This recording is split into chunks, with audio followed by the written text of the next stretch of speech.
Chapter 849. The handsome youth retracted his wings, his blood-red eyes and fangs gradually receded. He stared at Tan Xiu for a long while, but eventually didn't act rashly.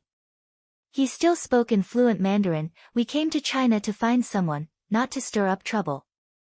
We wouldn't have killed anyone in China if it wasn't for the people from your Special Abilities Bureau who attacked us first. Killing and sucking blood are the same." Duan Mulin coldly snorted.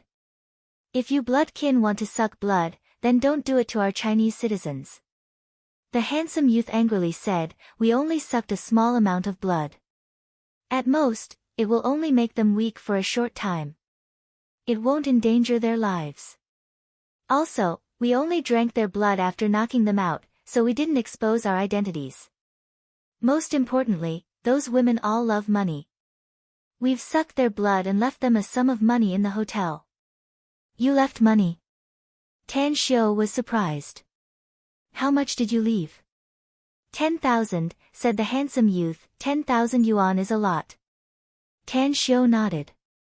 "Let them buy some nutrition products to replenish the blood they lost." "I'm talking about pounds," said the handsome youth. "Those women are too stupid. They don't even recognize pounds and even called the police. It's really hateful." Cough, cough, Tan Xiu blushed with shame for those women. Having their blood sucked was worth 80,000 to 90,000 yuan, which was more than enough. If they really loved money, he believed that they would be satisfied after figuring it out. Tan Xiu. Ouyang Lulu ran from a distance and happily pulled Tan Xiu's arm. Her appearance caused everyone in the surroundings to be stunned, and even Duan Mulin was no exception. Tan Xiu let out a faint smile and then looked at the handsome youth and asked, "I want to know, who is the person you came all the way to China to find?" "My sister, Shanjena," answered the handsome youth. "You're from Salzburg?" Tan Xiu was surprised. The handsome youth's expression slightly changed and asked in a deep voice, "How did you know?" "Who are you?" Tan Xiu smiled and waved his hand. He then looked at Duan Mulin and said, "Senior Duanmu, please hand them over to me. I guarantee that they won't cause any trouble in Huaxia, and the blood-sucking incident won't happen again. In at most a week, I will let them leave China." Duan Mulin frowned and said, "I'm at ease leaving it to you, but do you know them?" "As a matter of fact, there's a blood kin living in this Paradise Club. She's his sister, Shanjena," said Tan Xiu with a smile. Duan Mulin pondered for a moment and nodded. "If so, I'll leave it to you." Finished. Without the slightest hesitation, he quickly left with the ability users of the Special Abilities Bureau. After they left the Paradise Manor, a middle-aged man beside Duan Mulin asked angrily, "Chief, who is the boss of the Paradise Club? Why did you hand over those bloodlings to him? What if those vampires create chaos? How can we not take action?" A smile appeared on Duan Mulin's old face as he said, "You've just finished your seclusion cultivation, so you don't know much about the recent events. The most powerful force in our country is not our Special Abilities Bureau, but the Everlasting Feast Hall. Even I can't figure out how terrifying the power of the Everlasting Feast Hall is." "The Everlasting Feast Hall? Never heard of it before." The middle-aged man was confused. "The Everlasting Feast Hall has been too low-key in the past," said Duan Mulin. "I only learned about it in the last 2 years. Especially with the high-profile appearance of Tan Xiu recently, only then did I figure it out a bit. What I know about the Everlasting Feast Hall is just the tip of the iceberg, yet its power is thousands of times more than our Special Abilities Bureau." "Hiss," the middle-aged man gasped and said in horror, "How can the country allow such a terrifying force?" Duan Mulin raised his hand to interrupt him and shook his head with a wry smile. "The country? Let alone our country, even if all the countries in the world join forces, I'm afraid it'll be very difficult to destroy the Everlasting Feast Hall. Remember, don't provoke those cultivators in the future. They won't meddle in worldly affairs, and will mind our own business." "Cultivators?"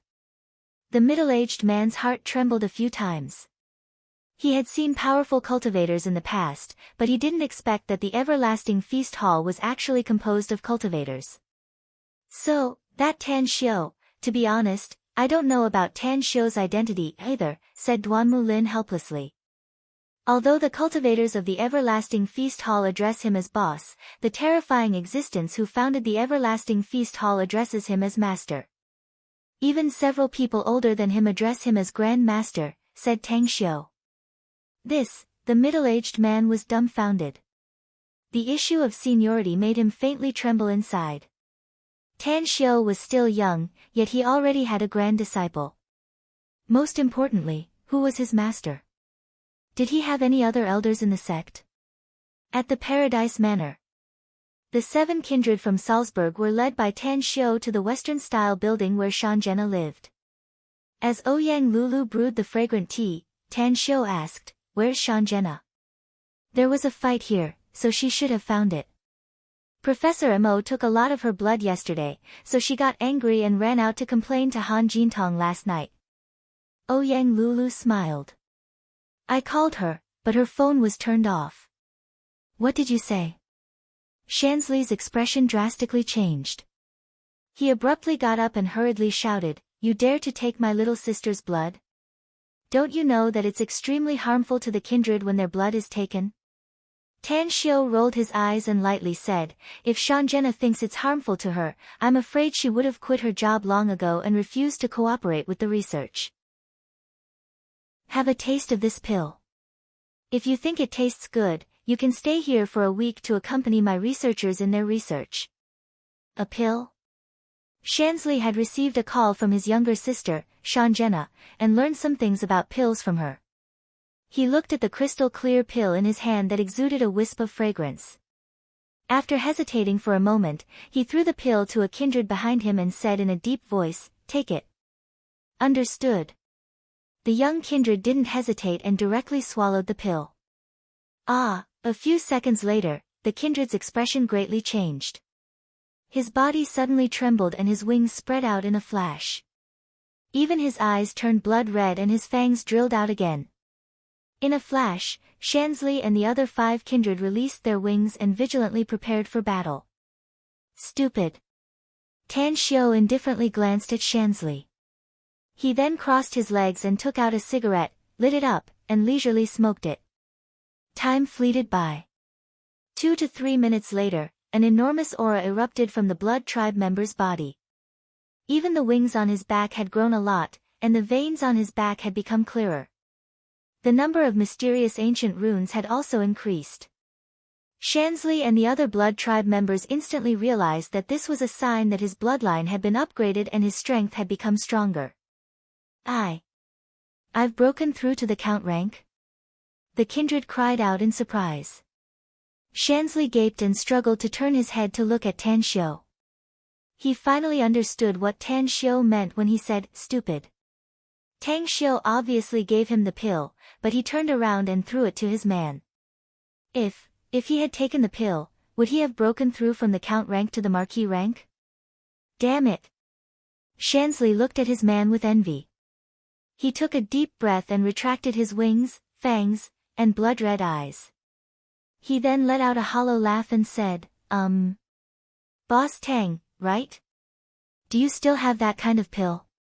Tan Xiu rolled his eyes and snappily said, "Do you really think elixirs are like cabbages that you can get as many as you want? Do you know how much resources I have to spend to refine one?" Shansley rubbed his hands and said with a vexed expression, "I was indeed in the wrong, Boss Tang. There's an old saying in China that a great man doesn't stoop to petty offenses. Can you sell me, yes, sell me some medicinal pills? I guarantee I can give you a big price." With a strange expression, Tan Xiu asked, "How much do you mean by a big price?" "I'll give you 100 million pounds for one of those pills," replied Shansley immediately with a heroic spirit after hearing it. Cough, cough, Tan Xiu, who had just inhaled a mouthful of smoke, directly choked upon hearing Shansley's offer. 100 million pounds for a pill. The cost of refining it was only a few million at most, yet it could be sold at such a sky-high price. However, he felt relieved after giving it a thought. Such a pill might be ordinary to him, but it was absolutely a treasure for these vampires who could enhance their bloodline. 200 million pounds. Take it or leave it. After figuring it out, Tan Xiu simply asked for an exorbitant price. Shansley hesitated for a moment and then firmly nodded. I'll buy it. How many do you have? 100, answered Tan Xiu. How many? Shansley shivered and looked at Tan Xiu in amazement. 100, repeated Tan Xiu. Shansley opened his mouth and immediately gritted his teeth. I'll buy all of them if your pills have the same effect as the one just now. But 20 billion pounds is not a small amount, and I'll need half a month to gather the money. Tan Xiu nodded casually on the surface, but he was secretly shocked inwardly. It must be noted that 20 billion pounds was nearly 200 billion renminbi. How could these vampires have such a huge amount of wealth? Even if they had accumulated a lot of wealth for hundreds and thousands of years, they shouldn't be so extravagant, right? Suddenly, Tan Xiu seemed to realize something and said, if you can't come up with so much cash, you can actually use things to pay for it. For example, emeralds, agates, gold, silver, and jewelry. Or precious ores or precious herbs. If you have high-level fierce beast corpses, you can also take them to exchange.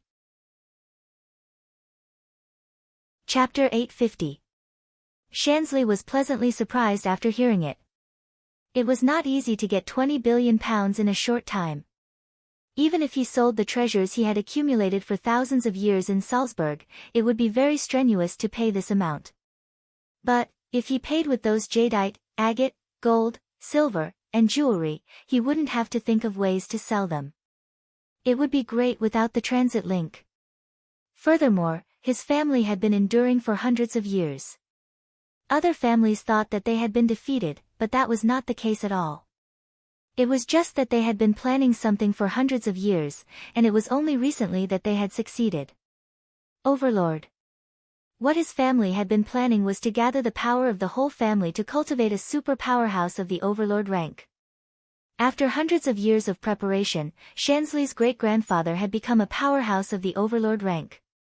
This was also the reason why his family had been acting frequently recently to destroy many families who had been eyeing them covetously and seize their huge resources. Do you need antiques, Mr. Tang? My family has been passed down for more than 1,000 years and has collected a lot of antiques and curios. If I remember correctly, there's a saying in your country, collection in prosperous times, gold in troubled times. I'm sure you'll like it in a peaceful era, said Shansley confidently. Antiques and curios? Something of historical significance. What do I want those things for? Tan Xiu shook his head. Is it a waste of space to keep them at home? Just forget it. I'm only interested in money and wealth. I like jadeite, agate, gold, silver, and jewelry. But I'm also interested in rare and unique things like precious ores, medicinal herbs, and fierce beast corpses. As for the rest, just forget it. Shansley looked regretful and sighed. That's really a pity. I thought you were interested in antiques and curios. Our Salzburg has a lot of precious antiques, many of which come from your country. Even the imperial jade seal. Having said that, he shook his head helplessly. The imperial jade seal? Tan Xiu stared blankly and suddenly recalled the Qin Emperor's imperial jade seal, a great seal that symbolized power during the Qin dynasty. The endless power of faith condensed inside was like a vast ocean. Tan Xiu couldn't absorb the power of faith inside with his current cultivation. However, he knew very well that once his cultivation reached the critical point of ascending to the immortal world, he would be able to absorb the power of faith and turn it into his own power. That kind of power, after being illuminated by the immortal light and refining the body, would become an extremely powerful true immortal. Myriad Buddha Treasured Tome. It was the most profound cultivation technique of the Buddha dimension, and it was all-encompassing and mysterious. Tan Xiu had once obtained a copy of the 10,000 Buddha Treasured Canon. He had once killed a scum of the Buddha world and obtained it from him. In the 10,000 Buddha Treasured Tome, there was a method to absorb the power of faith for one's own use. Shansley, I want to know what's going on with the Imperial Jade Seal of Huaxia that you mentioned. Tan Xiu asked seriously. Shansley said casually, it's the seal of the ancient emperor of Huaxia. That's right, that piece of his jade. Tan Xiu's expression changed, and he immediately asked, tell me about the carvings on the heshabi. Shansley thought for a moment and then said, it has a circumference of 4 cun, the top button is crossed with 5 dragons, and the front side is engraved with 8 seal characters, receive the mandate of heaven, live forever and prosper. That's right, it's seal script.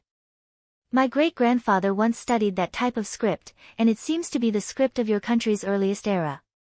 Tan Xiu's heart raced. He was sure that it was the real imperial jade seal, but how did the imperial jade seal of China end up in the hands of these vampires? Also, the Qin emperor's imperial jewel seal already had a huge amount of faith power, so what about the imperial jade seal? During the Qin dynasty, Li Si ordered people to carve it out of heshabi. Since then, it had been passed down from generation to generation. It was still used even during the Qing dynasty. Moreover, it was still used as a token of imperial power bestowed by heaven, legitimate and legitimate. Would the power of faith be condensed in it? If there was, how big would it be? Thinking of this, Tan Xiu immediately asked, how did you get the imperial jade seal of Huaxia? Shansley smilingly said, it was a YG man. Rumor has it that he paid a huge price and went through untold hardships to get it from China. As for how he got it, I don't know. What I do know is that my great-grandfather sucked the blood of that YG man and picked it out from his collection. Tan Xiu took a deep breath and slowly said, I may not like antiques, but that imperial jade seal is indeed of great significance to my country. Now that I know its whereabouts, I must take it back. How about this? Let's value the imperial jade seal at £5 billion, £5 billion. A quarter of the total amount? Shansley's eyes lit up. As though he was afraid that Tan Xiu would go back on his words, he said without hesitation, no problem. Then we'll pay 5 billion to offset the debt. Mr. Tang, Salzburg also has many other good things from China. Do you think? Tan Xiu waved his hand and said, I won't ask for anything else except the imperial jade seal for the time being. However, if I leave China in the future and visit your Salzburg as a guest, I can take a look at it. If there's something I like, I'll naturally exchange it with medicinal pills. That's great. Shansley clenched his fists and fiercely waved them a few times in excitement. Dusk. Shanjena finally returned from Han Jintong's place. After she got out of the car listlessly, a surprised look appeared on her beautiful face. Her nose fiercely twitched a few times and she finally muttered to herself in disbelief, how could this be possible? There was a battle here before and there's the smell of blood left by the bloodkin. But how come there are other bloodkin here? Whoosh! A figure flickered and instantly appeared in front of Shanjena. With an indifferent expression, Mo said, Miss Shanjena, the boss wants to see you. Is Tan Xiu back? Asked Shanjena quickly. Yes. Answered Mo. Shanjena pointed to the place and asked, but what's going on here? I asked about the smell left by the bloodkin. Is your brother called Shansley? Asked Mo. How did you know? Exclaimed Shanjena. Your brother came to the Paradise Manor with 6 bloodkin today and had a fight with the people from the State Ability Users Bureau, said Mo. However, the fight was solved after our boss came here. Your brother, Shansley, is now with the boss. Where? Asked Shanjena hurriedly with an excited expression. In your residence, answered Mo. Whoosh, an afterimage flashed and Shanjena disappeared from her place. Inside the Western-style building. Shanjena and Shansley were reunited, so Tang Xiu didn't disturb them. After bidding farewell, he followed Ouyang Lulu to her residence. Before he could catch his breath, his mobile phone rang. Upon seeing that it was Miao Wentong calling, Tan Xiu hesitated for a moment before he picked it up. Where are you, Brother Tang? I want to see you now. Miao Wentong's urgent voice came from the phone. Tan Xiu forced a smile and said, Brother Meow, I think it's better to forget it if you're still thinking about that matter. I do know 2 ways to solve it, but I don't dare to reveal the secrets of the heavens. Please forgive me. Brother Tang, please help my Meow family for the sake that we were born at the same time. Meow Wentong was almost begging. Tan Xiu rolled his eyes. Whether the Meow family would have a problem in the future or not, he was just talking nonsense. He did it to scare Meow Wentong and make him severely punish his nephew. But now, it seemed that he had really scared him. Come to the Paradise Manor. All right. After hanging up the phone, Tan Xiu forced a smile and went to Ouyang Lulu's big bed. He shook his head and forced a smile. Lulu, do you think it's wrong to scare a friend? It depends on the matter and the reason, said Ouyang Lulu with a charming smile. Tell me, dear, who did you scare? Meow Wentong, answered Tan Xiu. Pfft, Ouyang Lulu couldn't help laughing and smilingly said, don't you two have a good relationship? What did you scare him about? Listening to his tone when he called you just now, it seems that he's very scared. Tan Xiu roughly explained the whole story and finally said with a helpless expression, my main purpose was to make him clean up his nephew for me. Who would have thought that Meow Wentong would really believe my nonsense and want me to help his Meow family? He went to block the door early in the morning. I barely managed to get through it, and now he's looking for me again in the middle of the night. Ouyang Lulu was amused by Tan Xiu's words and charmingly laughed again and again. After a while, she stopped laughing and said, dear, you're really amazing. Even a big shot like Meow Wentong was fooled by you. In fact, this problem is very easy to solve. If Meow Wentong really asks for your help, just make up some nonsense or do something to fool him. That's exactly what I mean. Tan Xiu nodded. Half an hour later. Meow Wentong hurried to the Paradise Club with 2 of his men. When he saw Tan Xiu in the spacious dining room, he directly brought 2 beautifully packaged gift boxes and placed them in front of Tan Xiu, saying with a bitter expression, Brother Tang, these are the heirlooms of my Meow family. My ancestors had a hard time getting these 2 treasures. These 2 things are yours as long as you can help my Meow family overcome this crisis. Cough, cough, with a bit of embarrassment inside, Tan Xiu coughed a few times and said, please don't. These are the heirlooms of your Meow family. How can I take them? Brother Meow, Meow Wentong interrupted Tan Xiu and said with all seriousness, Brother Tang, if you don't take them, you'll be looking down on your brother Meow. I'm begging you. Can you accept them? Tan Xiu opened his mouth, but he swallowed back the words he was about to say. Meow Wentong seemed to be afraid that Tang Xiu wouldn't take a liking to the things he brought, as he quickly removed the packaging of the 2 gift boxes and took out the 2 scarlet jade dragon and jade tiger inside. This is Chapter 851.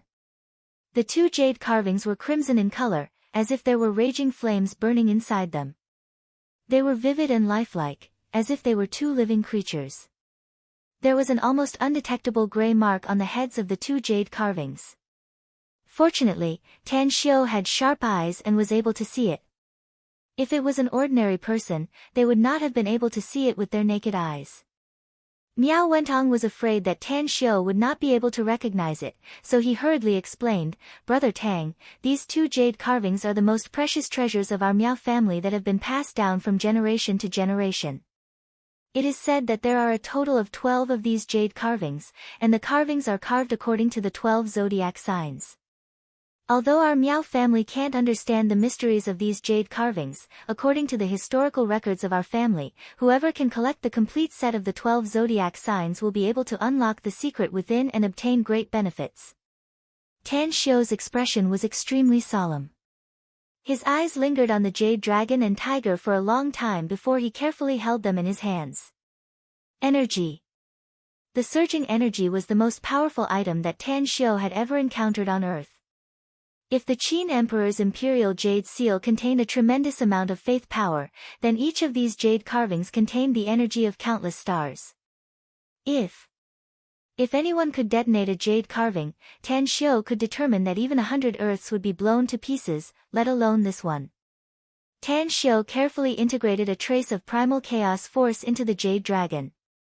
It was like a fish swimming in water, and it did not encounter the slightest rejection.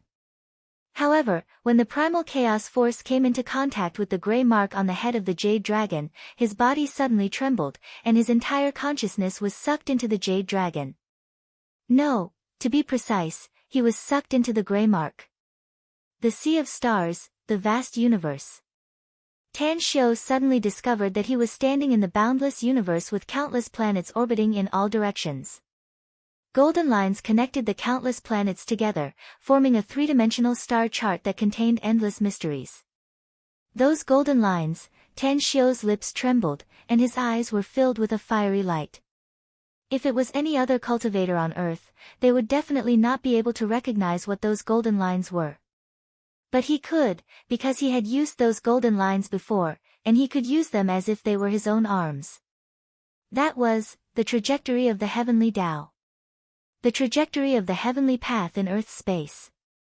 Who is it? Who possessed such a terrifying ability to forcefully imprint the trajectory of the heavenly Tao of this world into this jade sculpture? I can't do it. I was once a paragon in the immortal world, and I possessed the power to destroy the heavens and extinguish the earth. But I can't do it. Unless it's a god who has broken through the shackles of the immortal world and broken through to a higher plane of existence, only then can it be done, right? Could it be that there was once a real god on earth?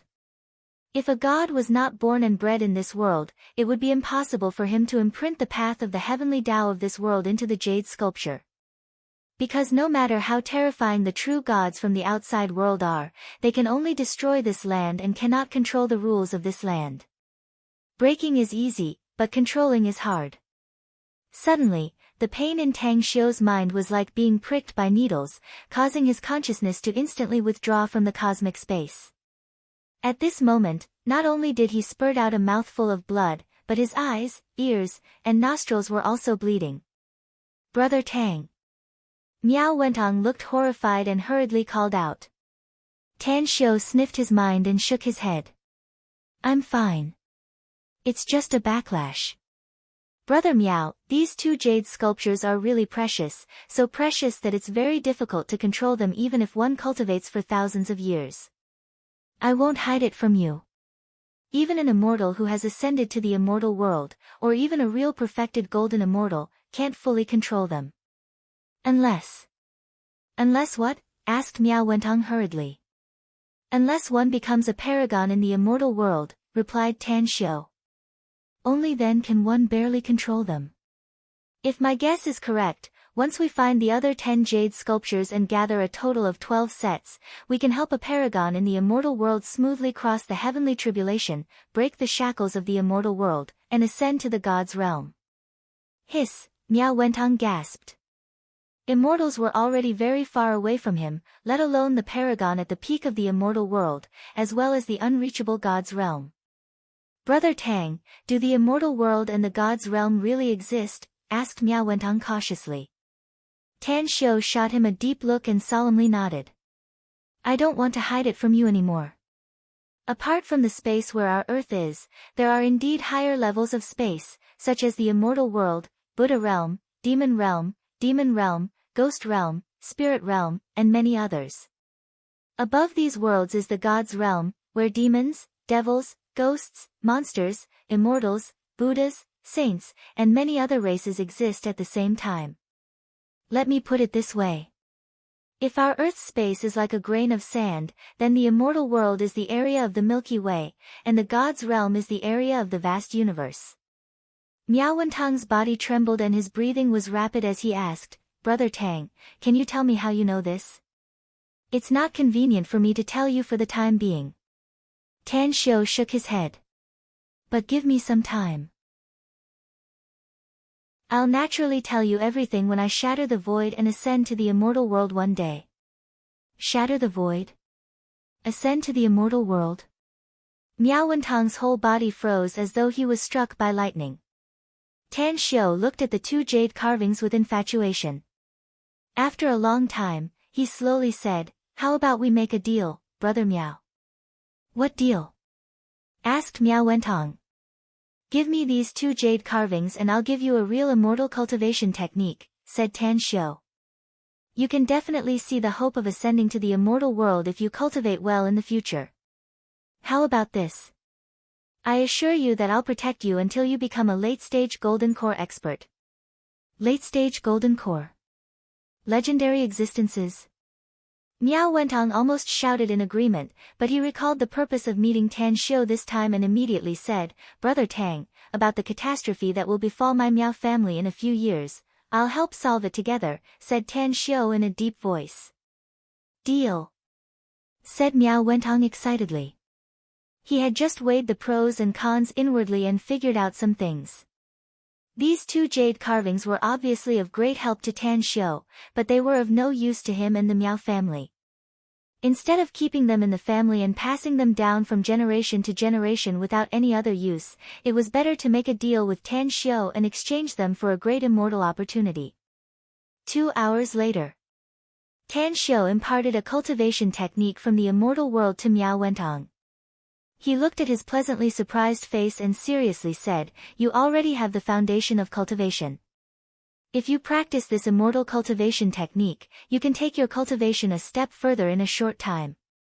However, haste makes waste. You must cultivate diligently in the future, and I'll provide you with a steady stream of cultivation resources.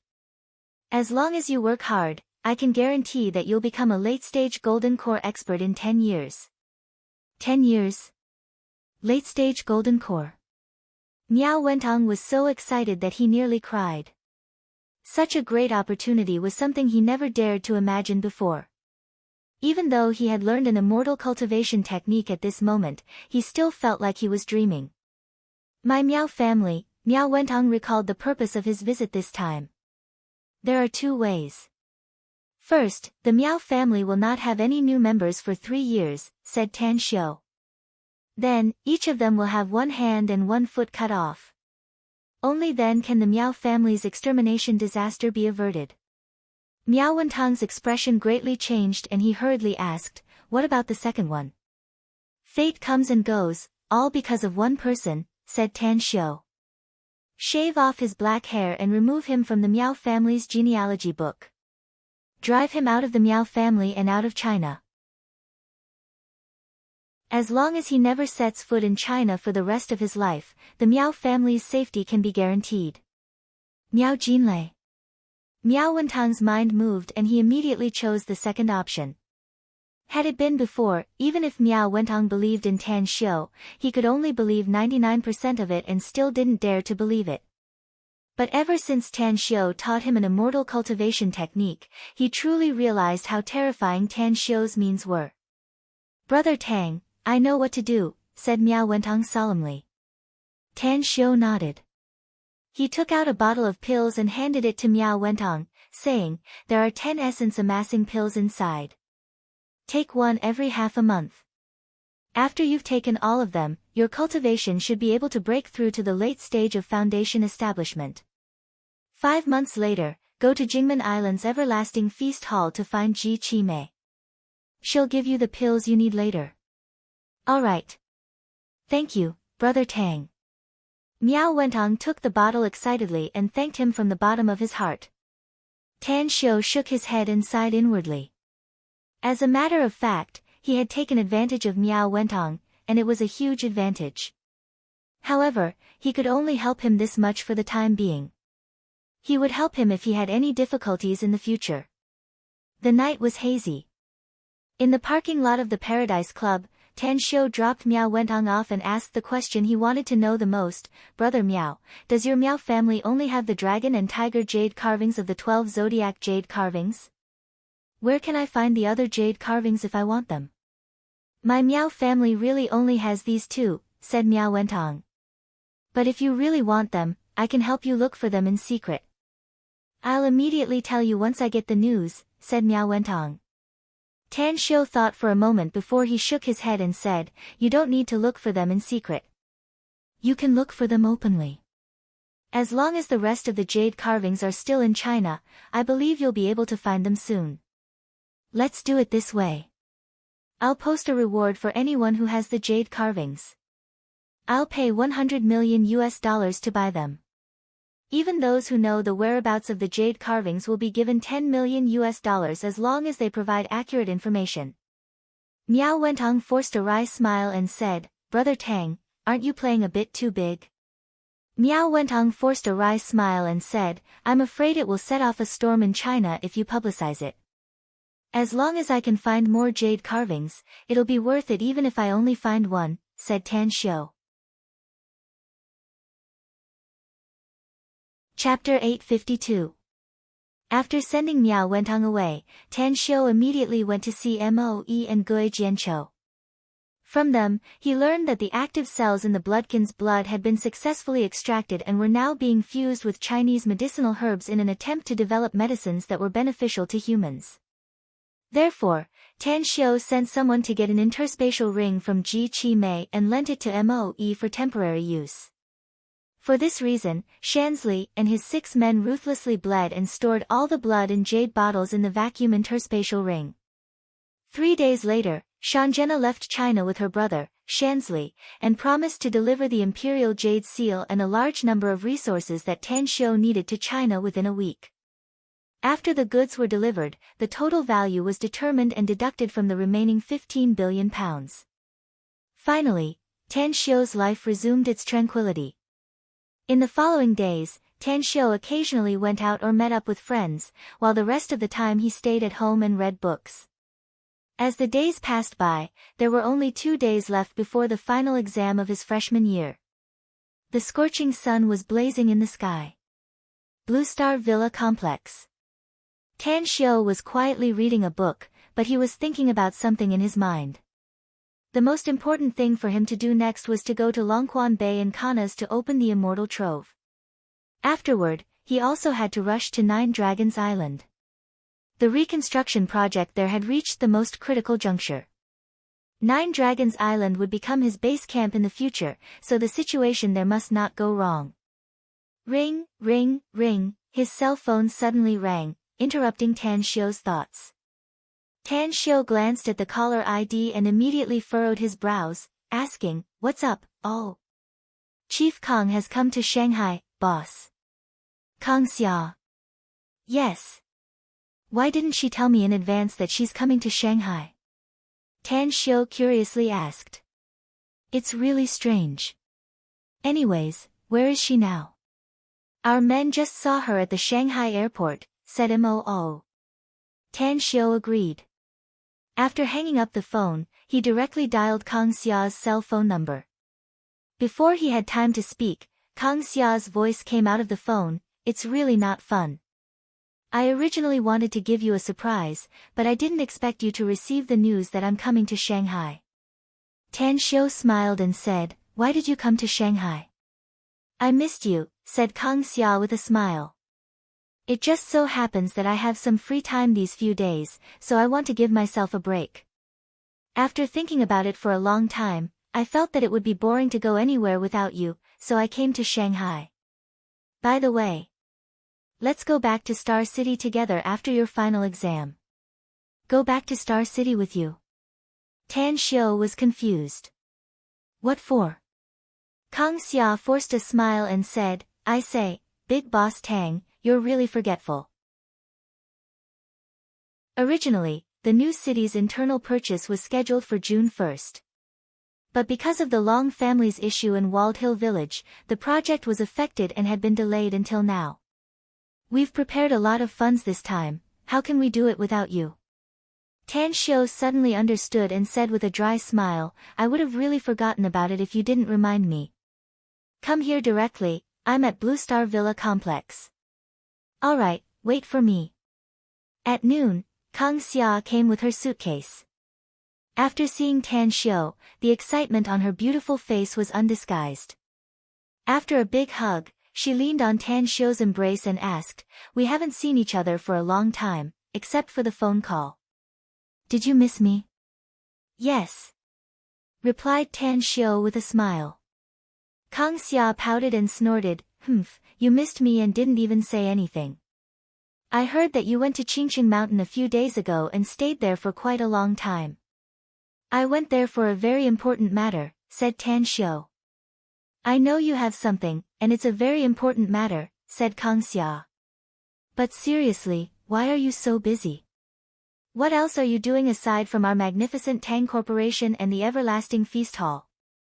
Tan Xiu couldn't help laughing and said, I'm afraid there's only cultivation aside from these, no? You also know that for me, achievements are not about how much wealth I have in reality, nor is it about having a high status or power. What I pursue is power and a higher cultivation realm. I know, so I'll tell you some good news.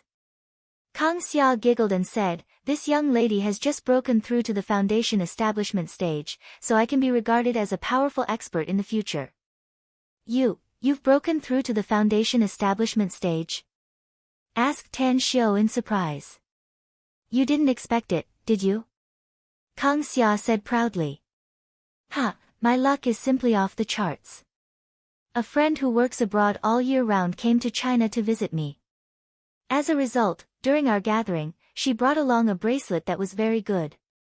After I saw it, I really liked it because I could feel a very rich spiritual energy flowing from the bracelet. Later on, my friend saw that I liked it very much, so she gave it to me. Here, take a look, it's this one. Tang Xiu's vision landed on Kang Xia's raised wrist. The bracelet of beads had a dim yellow luster and was composed of a total of 36 beads. To Tang Xiu's surprise, when his fingers touched the bracelet of beads, he could clearly feel the surging spiritual qi in the surroundings. It was like a swarm of bees rushing into his hand, while the spiritual qi was fed back from the bracelet of beads and then flowed into his body through his fingers. A magic tool. A magic tool engraved with a spiritual amassing restitution array. Tan Xiu never expected that he would see a magic tool engraved with a spiritual amassing restitution array on Earth. This kind of magic tool was very common in the immortal world and could be refined by any artificer. I'm really stupid. I don't need to constantly absorb the world's spiritual qi to strengthen myself, but those cultivators I teach are all serious cultivators.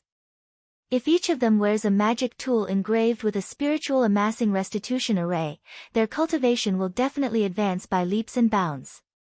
Kang Xia, who didn't know what was in Tan Xiu's mind, smiled proudly and said, how about it? This bracelet is good, isn't it? I've thought about it. I'll give it to you after I see you. It'll help you greatly improve your cultivation speed. Tan Xiu loosened Kang Xia's wrist and shook his head. I don't need this bracelet. It won't help me much. To be honest, I can also refine this kind of magic tool. I'll refine a batch when I have some free time. A magic tool. You can also refine it. Kang Xia looked at Tan Xiu with a surprised and doubtful expression. Eventually, the proud expression in her heart turned into a loss. She specifically came to Shanghai this time mainly to present this treasure, but the result? Tan Xiu unexpectedly didn't need it. That's right. I can indeed refine it. Tan Xiu nodded. Although I don't need this bracelet, it reminds me that if each of the people I train has this kind of magic tool, it will greatly benefit their cultivation. Thank you, Kang Xia. The loss in Kang Xia's heart eased a lot. She smiled and said, you don't need to thank me. It's my greatest happiness to be able to help you. Words of love. It was always the best emotional seasoning. Even though Tan Xiu's heart was as hard as a stone, he still felt warm inside. He picked up Kang Xia's suitcase and hugged her with his other hand, saying with a smile, let's go.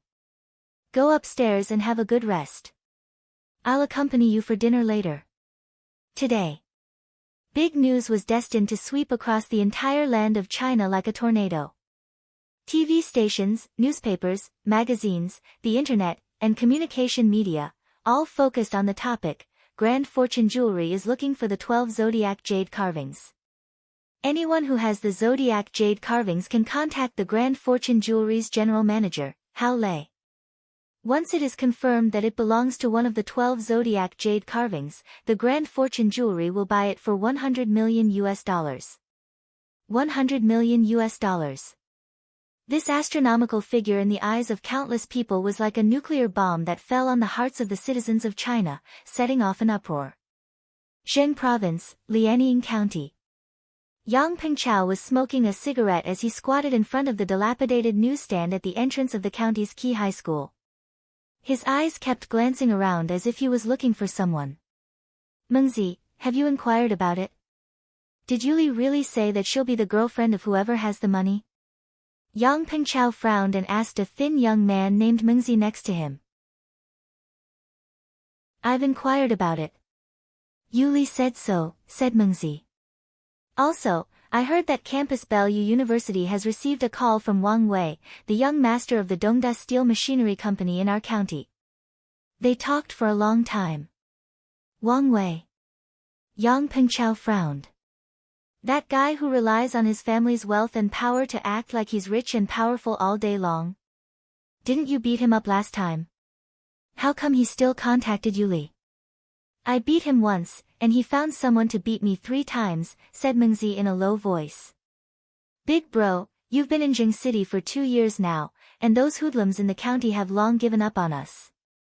I didn't tell you before because I was afraid of losing face. Yang Pengchao's face turned cold as he coldly snorted and said, Don't worry. It's never too late for a gentleman to take revenge. Since that Wang Wei dared to touch you, I'll deal with him sooner or later. Huh? Yuli just came out. Yang Pengchao extinguished his cigarette and strode toward the campus gate. A beautiful girl with a good figure came out from the inside with a handbag. Yang Pengchao blocked in front of her and said, Yuli, I want to talk to you. Upon seeing Yang Pengchao, Yuli's eyes flashed with excitement. But in the blink of an eye, the light faded away and she squeezed out a smile and said, When did you come back, Pengchao? I just came back today, said Yang Pengchao. I only came back for one purpose, and that is to ask you whether the recent rumors about you are true or not. The smile on Yuli's face instantly disappeared. The redness on her beautiful face quickly faded, replaced by a pale and silent expression. Her eyes were a bit flustered, but it didn't escape Yang Pengchao's eyes. Yang Pengchao took out a bank card and handed it over, saying, I know. I haven't earned much money in the past 2 years, but it's still much better than those students. There's 65,000 yuan in this card, which I've accumulated in the past 2 years. Yuli raised her head and looked at Yang Pengchao with disbelief. Chapter 853. The thin bank card stung Yuli's eyes and soft heart. Never in her wildest dreams did she expect that one day she would sell herself for money. Moreover, the person who wanted to buy her turned out to be the boy she grew up with and liked. Yuli bit her lips and fell silent for half a minute. Then she suddenly looked up and said in a deep voice, 300,000 yuan. I'll be your girlfriend if you give me 300,000 yuan in a week. I'm willing to marry you even if you want me to. Are you crazy? Yang Pengchao angrily shouted. Yuli let out a sad smile. She finally couldn't control the tears rolling down from her eyes. She sounded like she was about to cry, but she tried her best to restrain her emotions and said, I'm not crazy. I like money. I like the sense of satisfaction money brings me. 300,000 yuan. If you can come up with 300,000 yuan, I'll do anything. But if you don't have enough money, you can stay far away from me and never see me again. Yang Pengchao's heart was also trembling. He also liked Yuli, but he always put away his inferiority complex due to his poor family conditions. No matter how he mingled in the county, his family's problems were like a chain that made him feel depressed and uncomfortable. The end of his first year of high school. He gave up on continuing his studies and went to Jing City alone. He suffered a lot and suffered a lot. But he kept one thing in mind, that was to make money and wait for Yuli in Jing City. It was because Yuli said that she needed to rely on Jing City's university for the college entrance test, and he needed to have the ability and money to protect her while she was in university. However, it was 300,000 yuan. Even if he racked his brains to scrape together the money, he could only get a few 100,000 yuan at most, which was less than half of the 300,000 yuan. A trace of contempt could be seen in Yuli's eyes. Although she didn't want to look at Yang Pengchao with such eyes, she had to do it. She needed money. She needed money to save her life, and this life belonged to her mother, who she was dependent on. Hee. With a cold laugh, Yuli restrained herself from looking at Yang Pengchao again. She brushed past him and walked into the distance. Yang Pengchao opened his mouth many times. The words he wanted to say were just at the tip of his tongue, yet he couldn't spit them out. His lack of money was like a knife stabbing into his heart. However, he vaguely guessed some questions, such as why Yuli was so anxious to ask for 300,000 yuan. Mengzi, after this cigarette, I'm going back to the city. Keep an eye on Yuli for the next 7 days. If anyone dares to bully her, contact me immediately. Yes. Mengzi nodded heavily. The two of them returned to the dilapidated kiosk and sat down on the folding stool outside. As he puffed out the smoke, Yang Pengchao grabbed a newspaper and fanned it a few times. What a pity, Mengzi seemed to have thought of something and shook his head with a wry smile. In order to distract himself, Yang Pengchao asked, "What's the pity?" Mengzi said, "It's a pity that we don't have money. Alas. Let alone money, even if we have some treasures at home, we can immediately become billionaires. Big brother Pengchao, say, why didn't my family's ancestor leave a jade sculpture for us descendants?" Yang Pengchao frowned and said, "What nonsense are you talking about? I don't know what you're talking about." Mengzi rolled his eyes and grabbed the newspaper in Yang Pengchao's hand. He placed the headline on the front page in front of Yang Pengchao and said, "What did I say? Look at it yourself and you'll know." Yang Pengchao looked at it. In just a few seconds, his pupils suddenly shrunk and a look of ecstasy burst from his eyes. He didn't even greet Mengzi and dashed toward the direction where Yuli left. Yuli. A few minutes later, Yang Pengchao caught up with Yuli. Yuli's complexion was still a bit pale. She looked at Yang Pengchao, who was blocking in front of her, and said, "What else do you want to say?" Yang Pengchao seriously said, "You just need to answer my question sincerely. If I still can't give you 300,000 yuan after answering, I promise I won't pester you for the rest of my life. Ask away." Yuli took a deep breath and said. Yang Pengchao asked, "I want to know why are you so anxious to get 300,000 yuan?" Yuli said, "To treat my mom." Sure enough. Yang Pengchao had just thought about this reason. Now that he heard Yuli's answer, he excitedly hugged her and said with a trembling voice, "I know you're not the kind of woman who loves vanity. Come with me. We'll go to Shanghai and attend the temporary appraisal meeting held by the Grand Fortune Jewelry. I guarantee that I'll give you more than 300,000 yuan in a week. Even if you want 3 million, 30 million, or even 300 million yuan, I'll give it to you." "You're crazy." Yuli pushed Yang Pengchao away and shouted. Yang Pengchao put the newspaper in front of Yuli and said in a deep voice, "I don't know if you've seen the contents of this newspaper before, but I can tell you clearly that I have a jade carving. It's a jade monkey, one of the 12 zodiac carvings." Yuli's eyes widened. She looked at Yang Pengchao with disbelief and asked with a trembling voice, You really have a jade monkey?" "That's right," said Yang Pengchao solemnly. "This newspaper has the image of a jade dragon and a jade tiger. The whole body is red and the carvings are vivid and lifelike. My jade monkey is also red in color and the carvings are very exquisite. It's very similar to the jade dragon and tiger in the pattern. It's part of a set." Yuli's lips squirmed. After a long while, she spat out a sentence, "I'll go with you." Northeast Black Market. Chen Jianxi had been standing in front of the old man's door for 4 hours. Despite his strong physique, he still felt uncomfortable under the hot sun at noon. Scram! Scram far away. You want the jade ox? Wishful thinking. The old man's cursing voice came from the courtyard. I have no other choice, Dad. Chen Jianxi begged. Little Lin wants to marry a wife, your house and courtyard need to be repaired, and Yaya still needs to study. All of these need money. Do you have the heart to watch your grandson be a bachelor for the rest of his life? Do you have the heart to watch your granddaughter drop out of school and go home? Dad, that jade ox is just for show. It can't be eaten or drunk, so it's better to sell it to the Grand Fortune Jewelry. No sound came from the courtyard for a long time.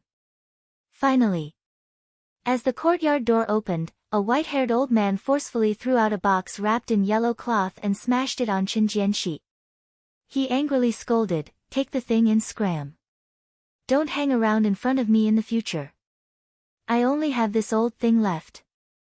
I didn't expect that it would be gone in my generation. What a sin."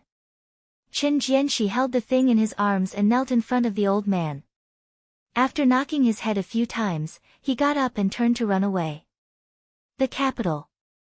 In a residential building near the horse bridge outside the 6th Ring Road, Mo Xiaohan was playing with the jade chicken in her hand.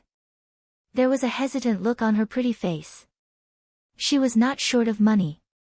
As a senior white-collar worker in a foreign company in the capital, her income was very considerable. Coupled with the good conditions of her family, it was not a problem for her to live a well-off life. However, she was shocked by the sky-high price of $100 million. She never thought that she would have the opportunity to get the astronomical wealth of $100 million in this life. She never thought that the jade chicken left to her by her mother before she died would be so valuable. Ring, ring, ring, the urgent ringing of the phone interrupted Mo Xiaohan's hesitation. When she grabbed the phone and saw the name displayed on the screen, the corner of her mouth suddenly twitched a few times. 10 seconds later, she pressed the answer button and said, "Manager Li, you. Why did you skip work today? When can you give me the proposal I want?" Outrageous. You're really going against the heavens. A middle-aged man's angry shout came from the phone. Mo Xiaohan quickly said with a smile, "Manager Li, I really have something to do today. I've only written half of the proposal. Can you give me 2 more days?" Bullshit. I've given you almost a week, and you're telling me that you've only written half of it? Mo Xiaohan, if you can do it, then do it. If you can't, then pack up and get lost. Half an hour. I'll give you half an hour. If you don't appear in front of me within half an hour, I'll let you know how many eyes I have. The roar came from the phone again. Mo Xiaohan's complexion changed. A burst of anger erupted from her chest as she shouted, "Get lost then. This great aunt doesn't want to serve you anymore. Get someone to throw away all of my things in the company. I'm too lazy to go to the company to see how many eyes you have." After saying that, she hung up the phone angrily and had an idea in her mind. Go to Shanghai, Fukang Province. Inside a European-style villa, Zhang Moyuan looked at the financial statements in front of him with a frown. He pulled out a few strands of his remaining hair. Ever since the economic crisis began a few years ago, the business of his company had been deteriorating year by year. Now, there was a cash flow problem. Money. It would be great if a windfall fell from the sky.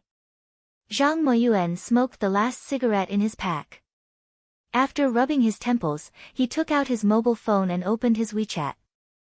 Many of his old friends were there, many of whom were rich businessmen. But after thinking about it for a long time, he found that he didn't know who he should borrow money from. I usually have friends all over the world. Only when I'm in trouble do I realize that they're all fair-weather friends. Zhang Moyuan shook his head helplessly. Just as he was about to throw his mobile phone on the table, a message suddenly attracted his attention. To be precise, it should be the 2 jade carvings on the message. Jade dragon. Jade tiger. Zhang Moyuan's eyes widened. After carefully looking at it for a while, he shifted his gaze to the text above. When he finished reading the content above, the frown had completely disappeared and was replaced by ecstasy. $100 million. Zhang Moyuan staggered out of the room and quickly sprinted to the study. He grabbed a box from the corner and carefully opened it. What appeared in front of him was a lifelike, crimson-red jade rabbit. Chapter 854. Magic City. A world-class bustling city, the financial center. However, the Grand Fortune Jewelry's sky-high treasure hunt had attracted the attention of the whole country. Media from all over the country swarmed to this bustling city. Countless antique collectors, people who liked jade, experts who studied jade carving, and even some businessmen all came to this bustling city. At Paradise Manor. In the past, this high-end dining, leisure, and entertainment venue was now full of guests. Countless people had booked the hotels, inns, and even the farmhouses in the vicinity of Paradise Manor. Even though there were so many guest rooms, the supply still couldn't meet the demand. Many people couldn't find a place to stay, so they simply set up tents outside the Paradise Manor and waited for the person with the 12 zodiac jade carvings to appear. Who can become a billionaire? This topic had been hyped up and became extremely popular, but it was getting more and more intense. Inside the VIP building of Paradise Manor, Hao Lei, who had become a household name, sat by the window with a frown and looked at the surging tide of people outside without uttering a word for a long time. Pa, the door was pushed open as Chi Nan came in with a smile. She looked at the surprised Hao Lei and giggled, "How does it feel to be a big star, big sis Lei? Aren't you intoxicated and enjoying the taste of fame?" "Had I known that I'd be happy like this, I wouldn't have agreed to it even if you beat me to death," said Hao Lei with a forced smile. "Enjoying it? This was simply suffering, a very torturous thing. I'm afraid I'll be affected if I want to carry out any tasks in the future." "But you, how did you come here? Haven't you been cultivating in seclusion at the HQ in Jingmen Island?" The smile on Chi Nan's face turned thicker. She gently stepped forward and gave her a hug, saying with a charming smile, "I can't always cultivate in seclusion, can I? It's time to go out, so I naturally have to come out for some fresh air. In fact, I didn't expect that I would hear such an interesting thing when I just returned to Shanghai." Hao Lei rolled her eyes and snappily said, "I think you're gloating over my misfortune." "How am I gloating over your misfortune?" Chi Nan giggled. "I just feel sorry for you." "Ha ha ha," Hao Lei thought for a while and said, "How about I ask the boss to give you the work here? It's not a problem to use the name of Grand Fortune Jewelry. I just need to announce to the public that you are the one who has spent a lot of money to find the 12 zodiac jade carvings." "No, no, no." The smile on Chi Nan's face froze. She waved her hand and said, "Sis Lei Lei, my good sister, please let me go. I'm not suitable for this kind of thing where I show my face in public. Besides, since the boss has been handed over to you, and you have become a well-known figure, how can I have the nerve to blindly follow you? The boss will reprimand us." Hao Lei shook her head and sighed, "I'm so unlucky." He really took the blame for the boss. Chi Nan curiously asked, "Sister Lei Lei, why does the boss want to find the 12 zodiac jade carvings?" A zodiac jade carving cost $100 million, which was simply a sky-high price. "Does the boss think that having too much money is a burden? Do you want to burn money for fun?" Hao Lei hesitated for a moment before replying in a low voice, "I don't know about this either. I didn't dare to ask Mo all after seeing him. Nan, we all know the boss's personality. If he doesn't tell us personally, we can't say anything even if we're curious." "I got it." Chi Nan quickly nodded. Nan, according to my understanding of the boss, he will never do something as boring as burning money for fun, even if he recently made a windfall," said Hao Lei. "I feel that he must have his own purpose. Or perhaps, those zodiac jade carvings are not ordinary objects. I'm afraid it's worth $100 million. "That's right. The boss never makes a losing deal," agreed Chi Nan. "But you said that the boss recently made a windfall. What's the situation?" "It can be said that the blood kin of Europe Salzburg made a deal with the boss. The boss sold them 100 medicinal pills, and they took out 20 billion pounds, or items of equal value, or cultivation resources useful to us." Hao Lei smilingly said. 20 billion pounds? Even though Qi Nan knew some large transactions, she was still shocked. In the past, she knew that some big deals were only worth tens of billions, and they were all in RMB. But she had never heard of a transaction worth 20 billion pounds, nearly 200 billion renminbi. Sister Lei Lei, those bloodkin are all fools, aren't they? Why do they need to spend so much money to buy 100 medicinal pills? Or do they have too much money to burn? Those medicinal pills that the boss took out are very helpful to the bloodkin, said Hao Lei smilingly.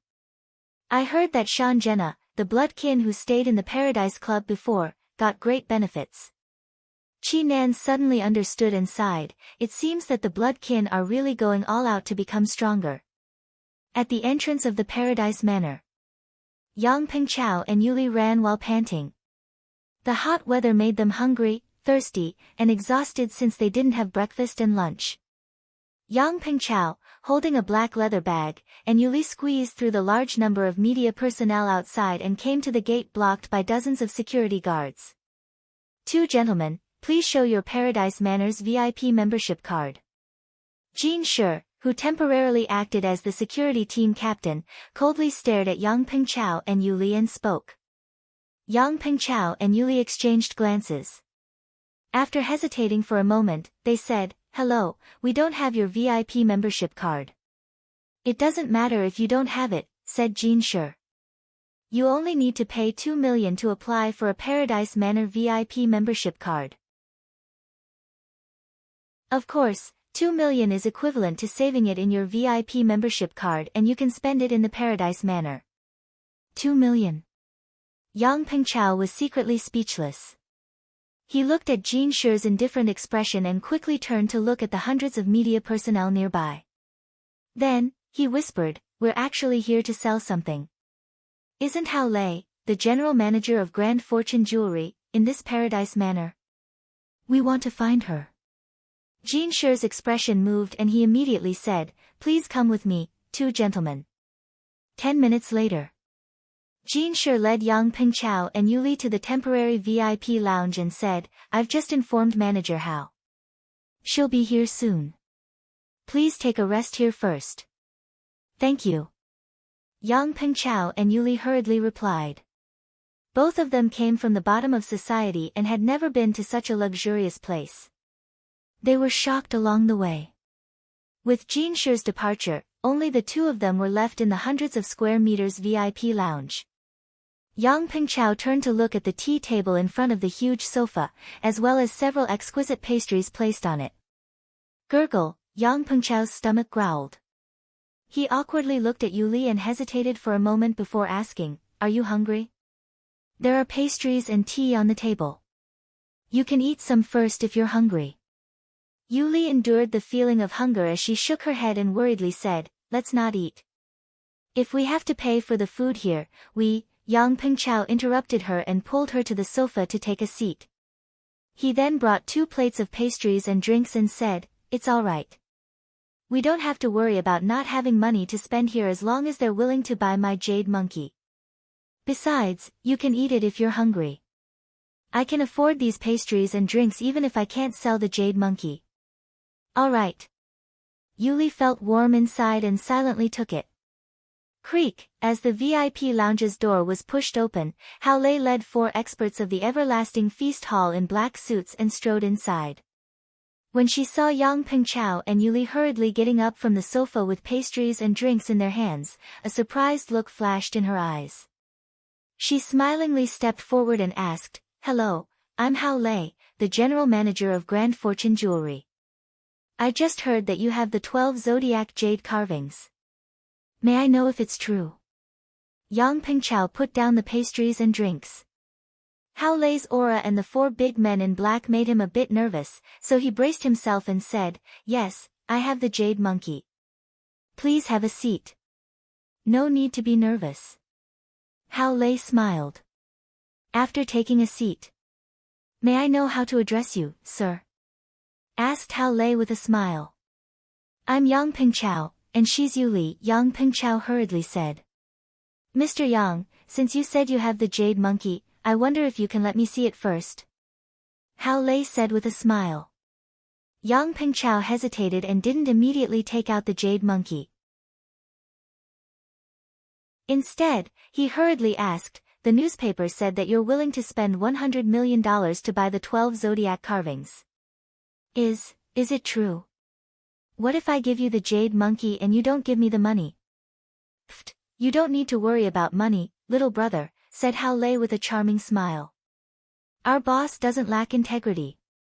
As long as the jade monkey you bring is what our boss needs, we'll definitely pay you $100 million. For the sake of your safety, we will even keep your identities a secret. Really? Yang Pengchao was pleasantly surprised. It's more real than real gold. Hao Lei nodded. As Yang Pengchao was about to take out the jade monkey from his black leather bag, Yuli, who was next to him, suddenly asked, Big sis Hao Lei, you just said that the person who wants to buy the 12 zodiac jade carvings is your boss. But I've checked your information on the internet. It's written that you're the general manager of Grand Fortune Jewelry. You're still students, aren't you?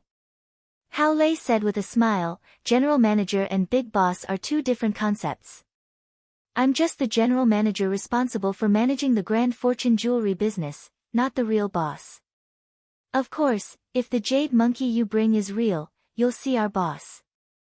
Yuli suddenly realized and nodded with a bit of embarrassment. Yang Pengchao took out the jade monkey from his leather bag and handed it to Hao Lei, saying, This is the jade monkey. I bought it for 200 yuan, 200 yuan. Hao Lei stared blankly for a moment. Her eyes lingered on the jade monkey a few times before she took it and carefully appraised it. She had seen the jade dragon and jade tiger in the hands of her boss, Tan Xiu. She also learned from Tan Xiu that there was a gray mark on the head of each zodiac jade carving. Chapter 855. Hao Lei quietly observed the red jade monkey. As the true essence within her body converged into her eyes, her torch-like eyes looked at the head of the jade monkey. Yes, there are gray traces. Hao Lei's eyes revealed a pleasantly surprised look. She immediately put the jade monkey on the coffee table in front of her and took out her mobile phone to dial Tan Xiu's number. Boss, I've found the jade monkey. Wait for me. Hao Lei hung up the phone and looked up at the nervous Yang Pengchao and Yuli. She smiled and said, You don't need to worry. I've just appraised this jade monkey. If I'm not mistaken, it's one of the zodiac jade carvings our boss is looking for. Of course, the final decision is in the hands of our boss. He'll rush over immediately. Once our boss has confirmed it, we'll transfer the money on the spot and $100 million will be sent to your account soon. That's great. Yang Pengchao exclaimed in surprise. Little brother, I just heard you say that you bought this jade monkey for 200 yuan. Hao Lei said with a smile. Can you tell me about the situation at that time? Yang Pengchao somewhat regretted mentioning this matter. He was afraid that Hao Lei or her boss wouldn't give him the $100 million after knowing that he only spent 200 yuan to buy the jade monkey. Forget it. Even if they don't give me $100 million, I'm willing to sell it as long as they can give me more than 1 million renminbi. Yang Pengchao set a price for himself. Subsequently, he looked at Yuli and said, Actually, I've liked Yuli since I was a freshman in high school. I wanted to give her a gift on Valentine's Day, so I looked for it everywhere. I originally planned to buy it in a boutique store, but then I found this jade monkey on a roadside stall. I thought it was very beautiful, and it only cost 200 yuan, so I bought it. But on Valentine's Day in high school, Yuli asked for leave and didn't come to class. In the end, I didn't give this jade monkey to her and just left it in the bookshelf at home. A trace of joy appeared in Yuli's eyes as she asked, You were a freshman in high school. Yang Pengchao grabbed Yuli's hand and didn't let go despite her struggling twice. He nodded and said, I liked you since junior high school. It's also because of you that I was admitted to a key county high school. Hao Lei looked at the two children in front of her and found that their emotions were very sincere. She smiled and said, You two little guys are really good. I can also see that you like each other. Also, you guys are very lucky. $200 can be sold for 100 million USD. God is looking out for you. However, I want to send you a message. Yang Pengchao and Yuli hurriedly looked at Hao Lei. Please speak. Hao Lei said, I've seen too many couples who could go through thick and thin together, but couldn't share the riches and honor together. If our boss appraises the jade monkey as genuine, you will have 100 million US dollars. With such wealth, I hope you won't be blinded by money and lose your mind. Don't lose your most sincere and pure love because of money. You are still young and have too much to lose. But I can tell you that even if you have 100 times more wealth than 100 million US dollars, you may not be able to buy true love. Yang Pengchao glanced at Yuli before he turned to Hao Lei and said, I'll keep your words in mind. I'll never give up on her as long as she doesn't abandon me. Yuli didn't speak, but her grip on Yang Pengchao's hand tightened. 4:00 in the afternoon. Tan Xiu hurried to the Paradise Manor. After asking where Hao Lei was, he quickly rushed to the VIP room. To his surprise, the ones who brought the jade monkey turned out to be a couple younger than him. Boss, this is Yang Pengchao and she's Yuli. Hao Lei greeted them and introduced them to Tan Xiu. Tan Xiu faintly smiled and nodded to the two, saying, I'm glad to meet you. I'm Tan Xiu, the real owner of the zodiac statue who wants to buy it at a high price. Yang Pengchao looked at Tan Xiu with a surprised expression. He felt that the man in front of him was a bit familiar, but what surprised him the most was that his boss was so young. Judging from his age, he seemed to be only a few years older than him. You're Tan Xiu. Yuli stared with wide eyes and asked incredulously. Do you know me? Tan Xiu said with a smile. Yuli's small head nodded like a chick pecking rice as she quickly said, I've read the news about you. You're not only the famous young divine doctor of Star City Chinese Medical Hospital, but also a true philanthropist. That's right, I just remembered that you're also the big boss of the magnificent Tang Corporation. At the side, Yang Pengchao suddenly sobered up. He just felt that Tan Xiu looked familiar, and after Yuli's reminder, he immediately recalled Tan Xiu's identity. At this moment, despite having entered the society for 2 years and having experienced a lot of hardships, he was still scared. It was Tan Xiu. He was the idol he once worshipped. You have good eyesight. That's right. It's me. Tan Xiu said with a smile. Idol, you have a bodhisattva's heart. Can you save my mommy? Yuli hurriedly said. What? Tan Xiu was dumbfounded. Didn't he come to buy the jade monkey? How come he suddenly wanted to save her? Yang Pengchao also suddenly realized the matter regarding Yuli's mother and hurriedly said, Boss. Boss Tang, Yuli's mommy is sick. Moreover, it's a very serious case of leukemia. We came all the way to Shanghai to sell the jade monkey just to raise money for her mommy's treatment. Tan Xiu was silent for a moment before he nodded and said, Remember my private phone number later. After you go back, bring her mommy to Shanghai.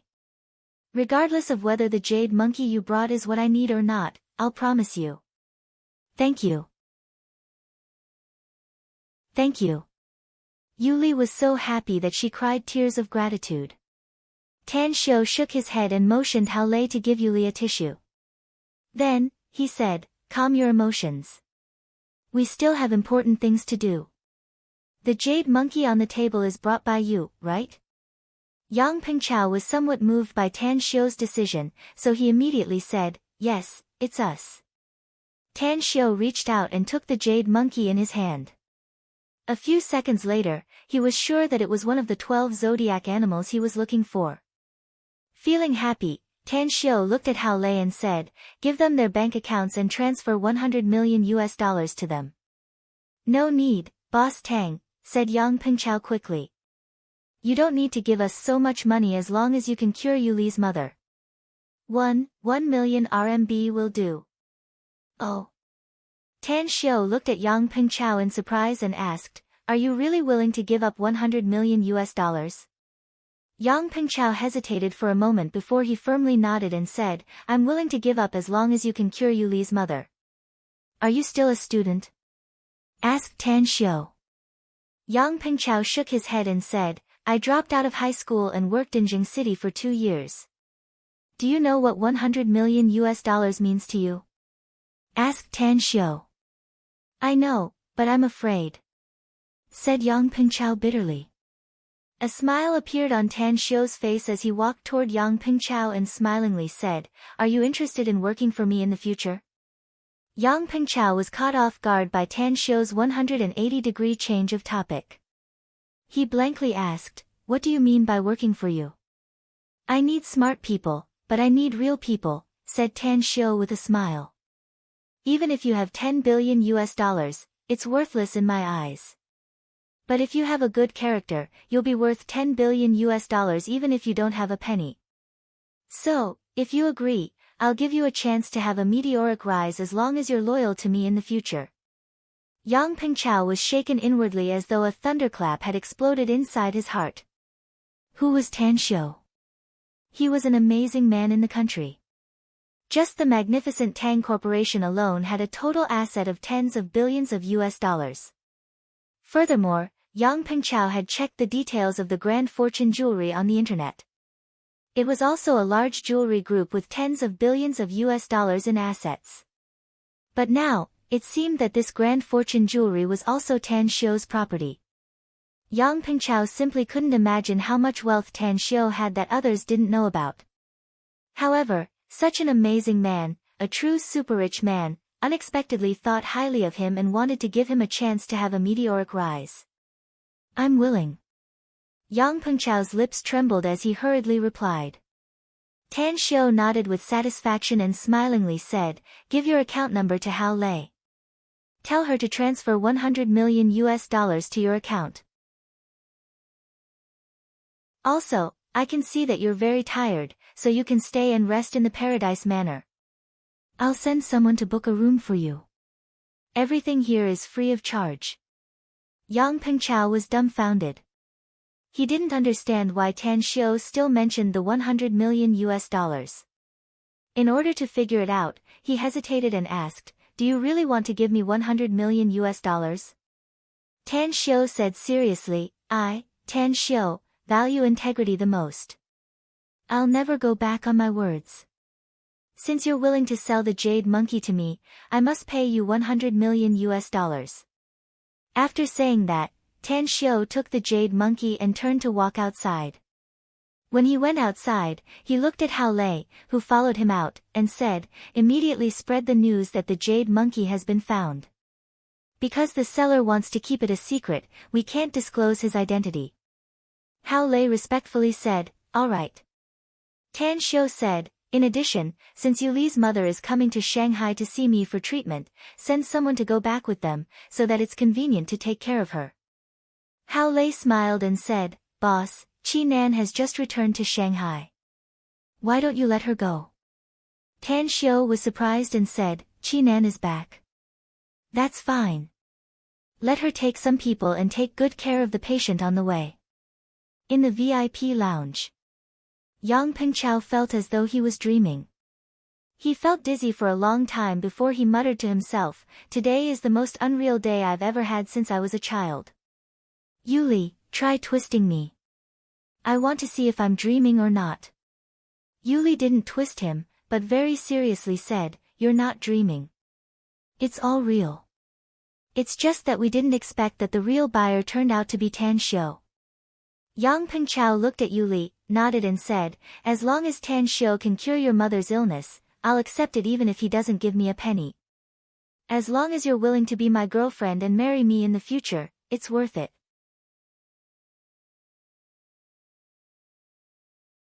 Chapter 856.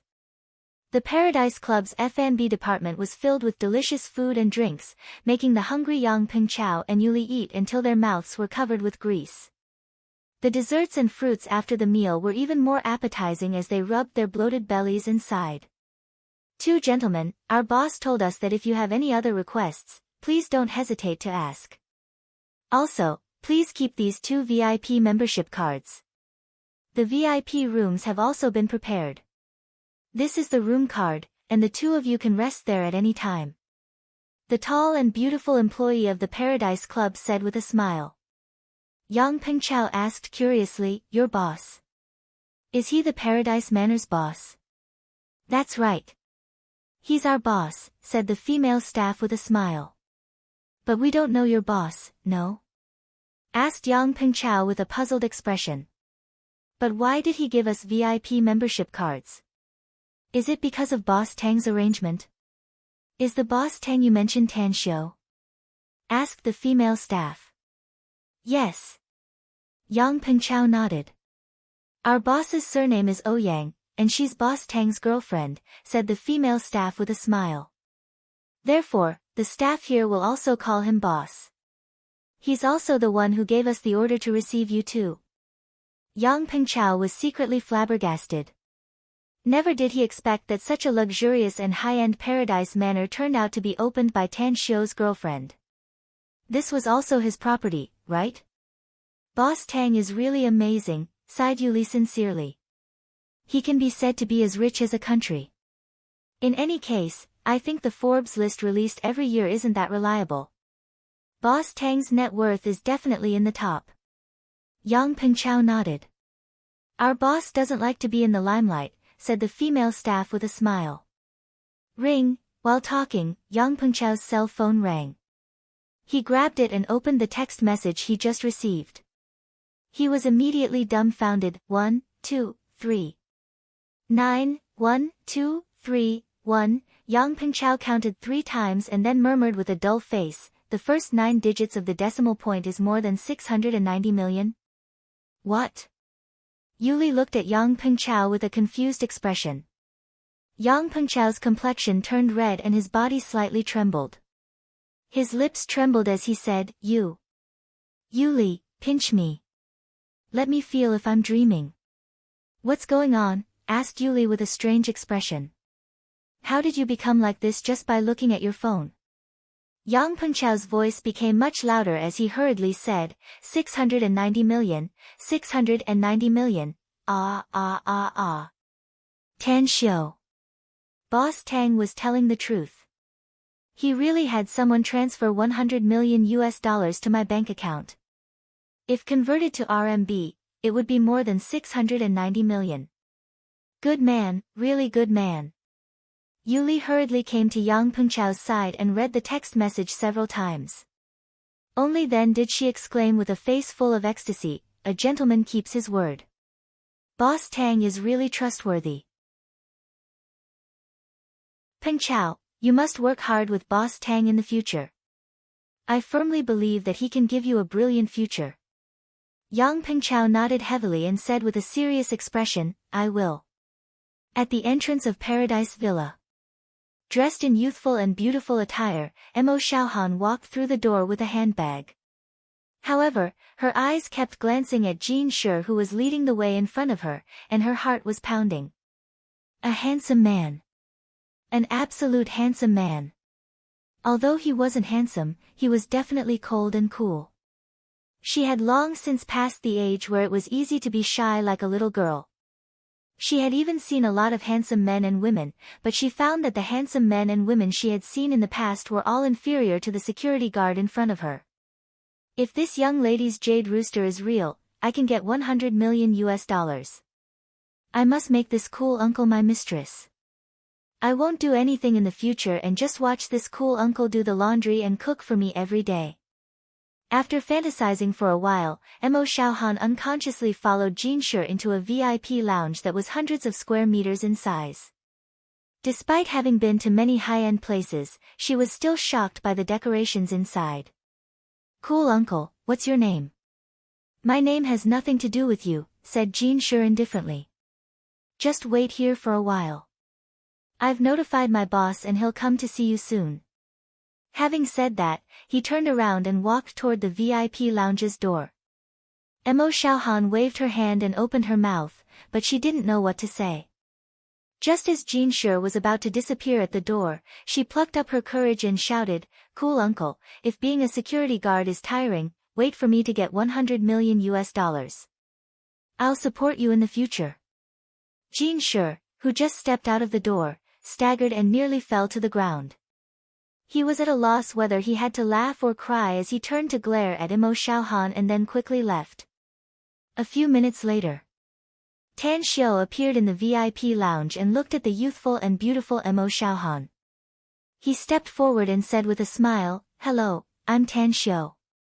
I'm also the one looking for the zodiac jade carvings. May I know how to address you, miss?" "My surname is Imo," said Imo Xiaohan. "Strange, why do I find you a bit familiar? And your name?"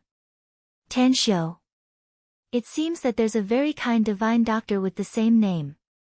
Her voice came to an abrupt halt.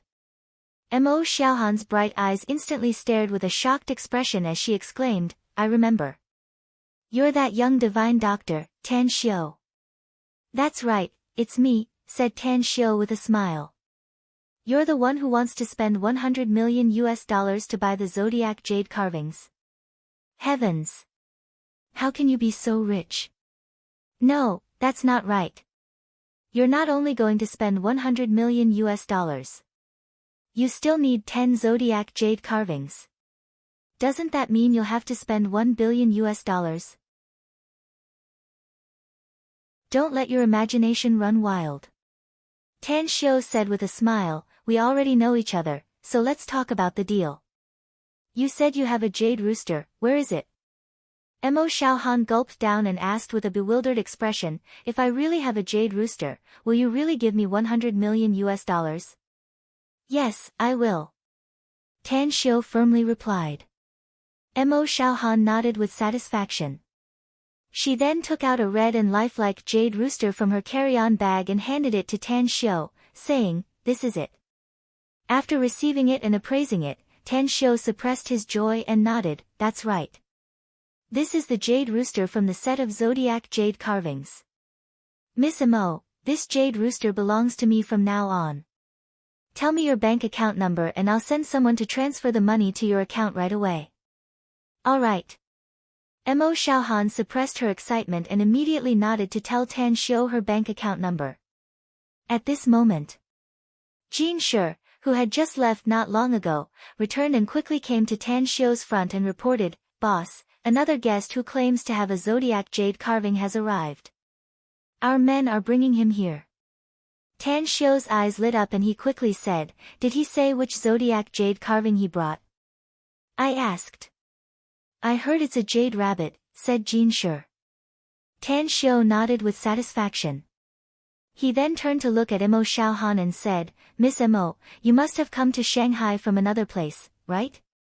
If you're willing, you can rest in Paradise Manor. During your stay, all expenses will be waived. Divine Dr. Tang, can you let me have a look at the jade rabbit?"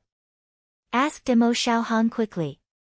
Tan Xiu hesitated for a moment before he nodded and said, "You can have a look. But since you want to see the jade rabbit, you must let the other party know that you're the one who brought the jade rooster. After all, we'll help you keep it a secret if you don't want to disclose your identity." "No problem. I agree." Imo Xiaohan nodded happily. Shortly after, Zhang Moyuan followed the security guards. When he saw Tan Xiu, he recognized Tan Xiu's identity at first glance and greeted Tan Xiu with a bit of excitement and apprehension.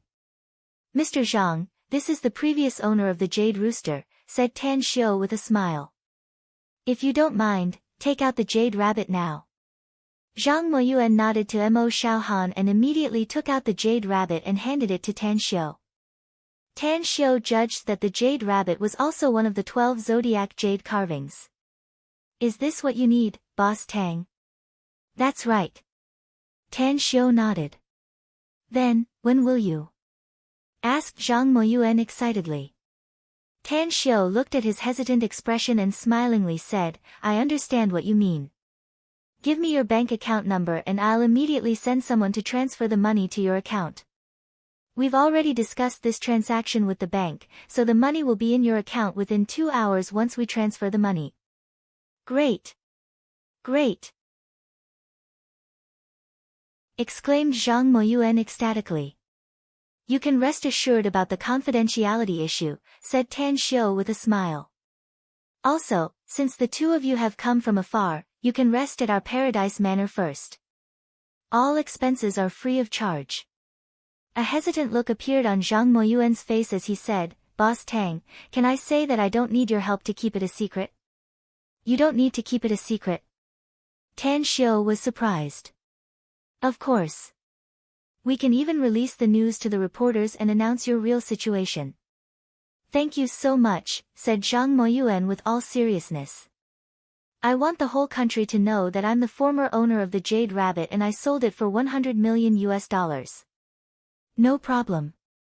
Tang Xiu readily agreed and smilingly asked, Mr. Zhang, there are very few people who would deliberately publicize their windfall after making a fortune. Can you tell me why you're different from others? To tell you the truth, I just want to let those who refuse me, look down on me, and even ridicule me know that I, Zhang Moyuan, am not at a dead end. I, Zhang Moyuan, am not at a dead end. Before I came to Shanghai this time, my company's business was in trouble and there was a serious problem with the capital chain. I borrowed money from a lot of friends who I thought I had a good relationship with, but everyone avoided me as if I was a plague. Many of their words were very unpleasant to hear. After a while, Tan Xiu finally figured it out and secretly rejoiced. Fortunately, Zhang Moyuan's company was in trouble and his friends didn't lend him money. Otherwise, it was hard to say whether he would come to Shanghai and sell the Jade Rabbit to him.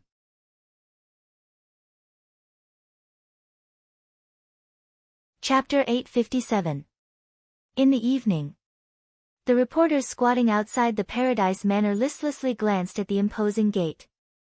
The peddlers pushing the tricycles were shouting their dishes. Even if they were starving, they didn't have much desire to eat. Not having any news was an endless torment for media people like them. Dear friends from the media, I've just received a notice to invite you to the eastern suburb square of the manor. The banquet has been prepared for you, and there's something important to inform you. Jean Sher strode out of the manor's gate and looked around at the thousands of media people. Something important? Could it be that there's news? OMG! Is the Grand Fortune Jewelry going to break the news? They even prepared a banquet. I never thought I'd be able to eat Paradise Manor's food one day. If it's big news, I'll eat my fill today. Hurry up. We must grab a good seat. The thousands of reporters were excited. They cheered up and rushed into the Paradise Manor's gate under the order of dozens of Paradise Manor's security guards. At the eastern suburb square, hundreds of round tables filled the place as waitresses with beautiful faces and extraordinary temperament came with fragrant dishes and drinks. The strong aroma of the dishes aroused the appetite of all the reporters. However, as the reporters took their seats, no one moved their chopsticks. All kinds of cameras and cannons began to be fixed and calibrated, all aimed at the temporary half-meter-high platform at the northernmost end. Jean Sher stepped on the platform without a microphone in his hand, but his voice was transmitted to the ears of every reporter. Ladies and gentlemen, our boss said that you must eat and drink before you listen to the news. Otherwise, I'm afraid you won't have the mood to finish your meal after the big news is announced. Also, our boss also said that waste is shameful, so please cherish every bit of food. Thank you. After saying that, Jean Sher strode away from the platform. The reporters were dumbfounded. This was the first time they encountered a situation where they were invited to dinner first and then announced important news. However, such an arrangement warmed their hearts. It was obvious that the Grand Fortune Jewelry's boss knew their current situation very well. He knew that the first thing they would do after getting the news was to write a press release and submit the filming materials, striving to report the news as soon as possible. Colleagues, hurry up and eat. Eat and drink before you listen to the news. A burly reporter at a table roared, then grabbed his chopsticks and wolfed down the food. Under his lead, the tens of millions of reporters ate the meat and drank the tea. However, no one touched the wine on the table. Half an hour later, Hao Lei, followed by 3 waiters carrying trays, came down to the stage. She was wearing a floral skirt with her long, flowing hair, looking particularly dignified and beautiful. She glanced at the crowd with a microphone in her hand and smilingly said, "Ladies and gentlemen, welcome to everyone's presence. I'm Hao Lei, the general manager of Grand Fortune Jewelry. Now I'd like to announce two things. The first is that our Grand Fortune Jewelry has welcomed 3 waves of distinguished guests, and the zodiac carvings brought by these 3 waves of distinguished guests are exactly the jade carvings that we're looking for." 3 waves. All the reporters were excited. One of the reporters at the table closest to Hao Lei asked loudly, "President Hao, can you tell us the identities of those VIPs? And what kind of zodiac jade carvings did they send?" Hao Lei smiled and said, "Revealing the identity of the honored guest is the second matter. Now, I will show you the zodiac jade carvings they sent over." After saying that, she gestured to the 3 waiters behind her, and they immediately lifted the yellow silk cloth covering the trays. In a flash, all the cameras were aimed at the 3 red and lifelike zodiac jade carvings on the trays. The 3 zodiac jade carvings are the jade monkey, jade rooster, and jade rabbit, said Hao Lei with a smile. Together with the jade dragon and jade tiger in our hands, we now have a complete set of 5 zodiac jade carvings. I hope all the reporters and friends can help us advertise and find the remaining 7 zodiac jade carvings. The flashes kept flashing, and the focus kept hovering on the 3 jade carvings. Hao Lei continued, "The second thing I want to announce is that the VIPs of the Jade Monkey and Jade Rooster don't want their identities to be exposed, so we can't tell you who they are. However, $100 million has been paid to them. As for the VIPs who brought the Jade Rabbit, he's willing to be interviewed by everyone." "That's great. Where is he? It's better to have someone willing to be interviewed than no one. Where is he? Who is he?" Behind the platform, accompanied by 4 security guards, Zhang Moyuan came to the stage. He stood in front of Hao Lei and hurriedly nodded to salute her. "Let me introduce him to everyone. This is boss Zhang Moyuan from Fukang province," said Hao Lei with a smile. "He's also the big boss of Fukang's Yulong Construction Materials. Now, let us invite boss Zhang to speak." Zhang Moyuan took the microphone and his deep eyes swept the audience below. After a few seconds of silence, a forced smile appeared on his face as he said, "In fact, many people think that I'm a big boss with hundreds of millions of assets, so I should be very rich. That's right, I was indeed very rich a few months ago. At the very least, I didn't have to worry about food and drink. I lived in a mansion, drove a luxury car, and had countless rich friends. However, it's hard to do business these days, and it's even harder to be a boss. Due to some special unforeseen events, the business of my Yulong Construction Materials Group has shrunk significantly, and there's even a cash flow problem. The Jade Rabbit is one of my favorite collectibles. I even fantasized about keeping it as my Zhang family's heirloom and passing it on to my descendants. However, I had no choice but to take it out when the company was in trouble. I'll bring it to Shanghai in the Paradise Manor. Just 2 hours ago, more than 690 million yuan was transferred to my account, and I've also transferred 190 million yuan to my company's public account. It can be said that Jade Rabbit saved my company, and it was Jade Rabbit who allowed my assets to skyrocket. Although I have regrets in my heart, I'm also satisfied. This satisfaction comes not only from the income of money, but also from the fact that I know that there's not only one kind of zodiac jade carving in this world, but also 11 other kinds. I brought the Jade Rabbit with me in the hope that Grand Fortune Jewelry can find 12 zodiac jade carvings as soon as possible." Zhang Moyuan's speech was neither fast nor slow, but at this time, the reporters below were ignited. A collectible Jade Rabbit saved a company with a market value of hundreds of millions of yuan, preventing a tycoon from going bankrupt, and having many friends but no one to help him, all kinds of key points, all kinds of highlights. Each and every one of the reporters' faces turned red, and blue veins danced on their foreheads. Late at night. At the Shanghai railway station, Chen Jianxi dragged his tired body out.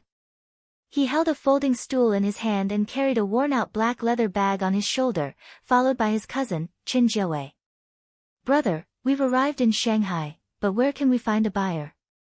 Qin Jiawei's face was dark, his body was strong, and his voice was gruff.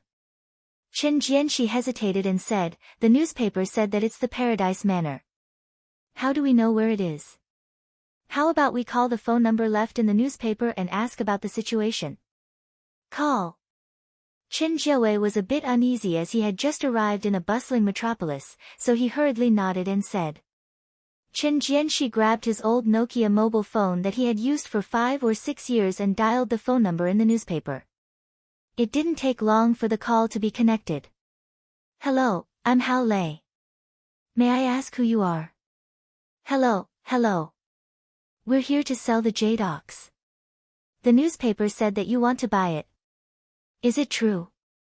Chen Jianxi controlled his emotions and said with a face full of expectation. Hao Lei said, "Jade ox. May I ask where you are?" "I'm Hao Lei, the general manager of Grand Fortune Jewelry. We really want to buy the zodiac jade carvings. We just arrived in Shanghai and just got out of the train station," said Chen Jianxi. "About that, this is our first time coming to Shanghai and we're not familiar with this place, so we don't know where to go. Please tell me which train station it is. I'll immediately send someone." "No, I'll personally pick you up," said Hao Lei. "Which train station? Isn't it Shanghai train station?" asked Chen Jianxi with a puzzled expression.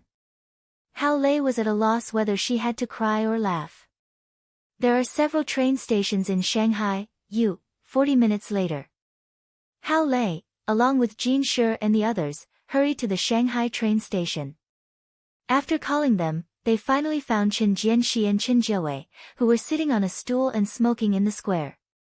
"May I ask which one of you is Mr. Chen Jianxi?" Chen Jianxi. Chen Jianxi hurriedly stood up and looked at the dignified and elegant Hao Lei, as well as the burly and imposing Jin Shi's group.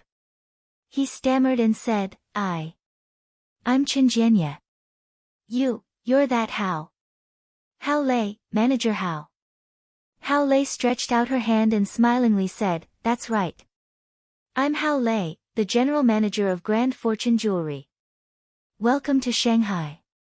Mr. Chen, the car is in the parking lot. Please come with me." "Oh, all right." Chen Jianxi blushed and shook hands with Hao Lei.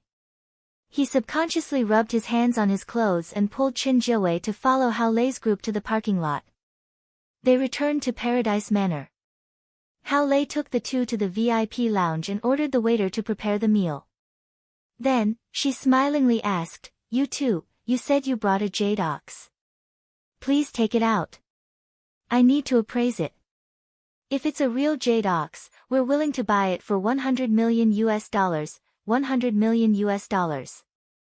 Chen Jianxi and Chen Jiawei were instantly excited. After all, such a huge number was simply an astronomical figure for them. Soon after, Chen Jianxi took the jade ox out of his worn-out black leather bag and handed it to Hao Lei, saying, "This is it. It's the Chen family's heirloom. I've been begging my father for a long time, and he finally gave it to me.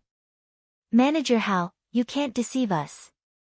My son is still waiting for the money to get a wife.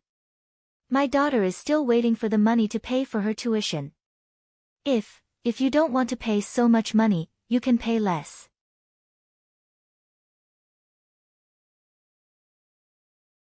Chapter 858.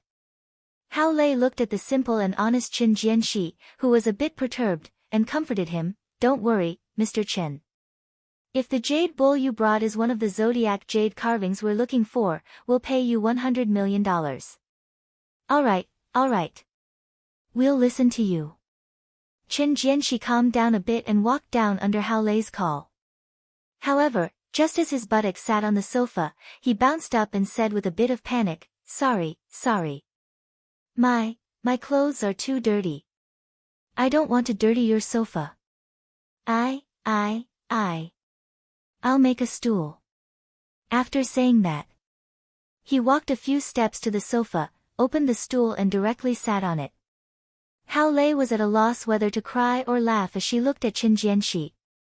She was about to speak when she suddenly noticed Tan Xiu's figure outside the door. She immediately went to greet him and said, "This is the Jade Bull, boss." Tan Xiao took it and shot a deep look at Qin Jianxi. Then, he carefully observed the jade bull. After his inspection, he found that this jade bull was indeed one of the 12 zodiac jade carvings. It was absolutely genuine. Take it back, Hao Lei.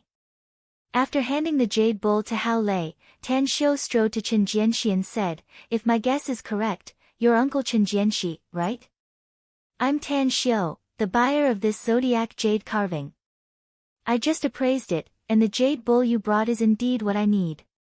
However, it's already early in the morning now, and I'm afraid the bank transfer will have to be done during the day." "I know you.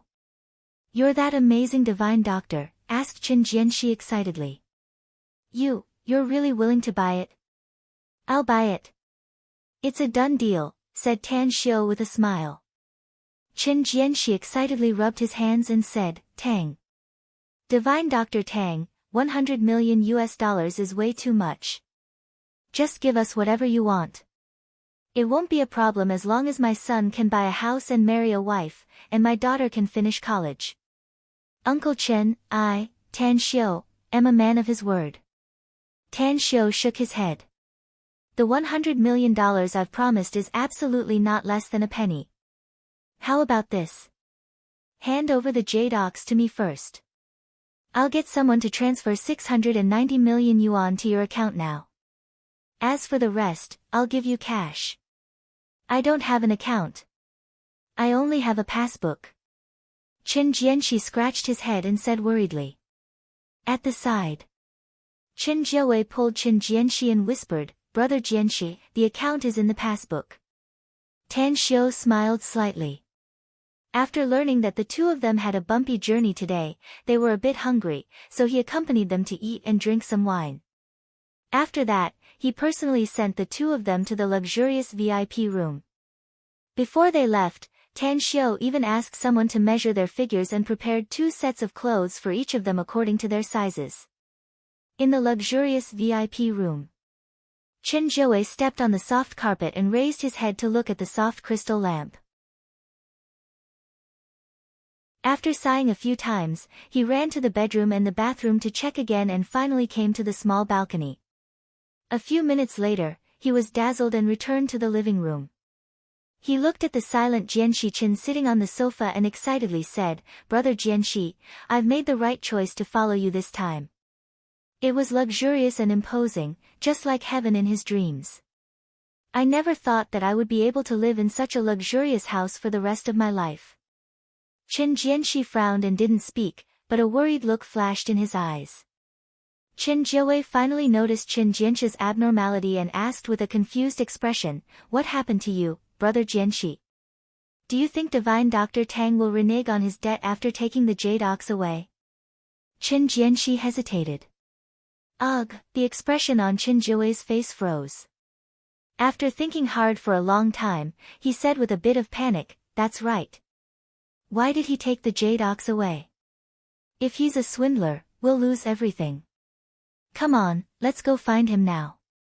Qin Jianxi pulled Qin Jiawei and hesitantly said, "Don't go find him first.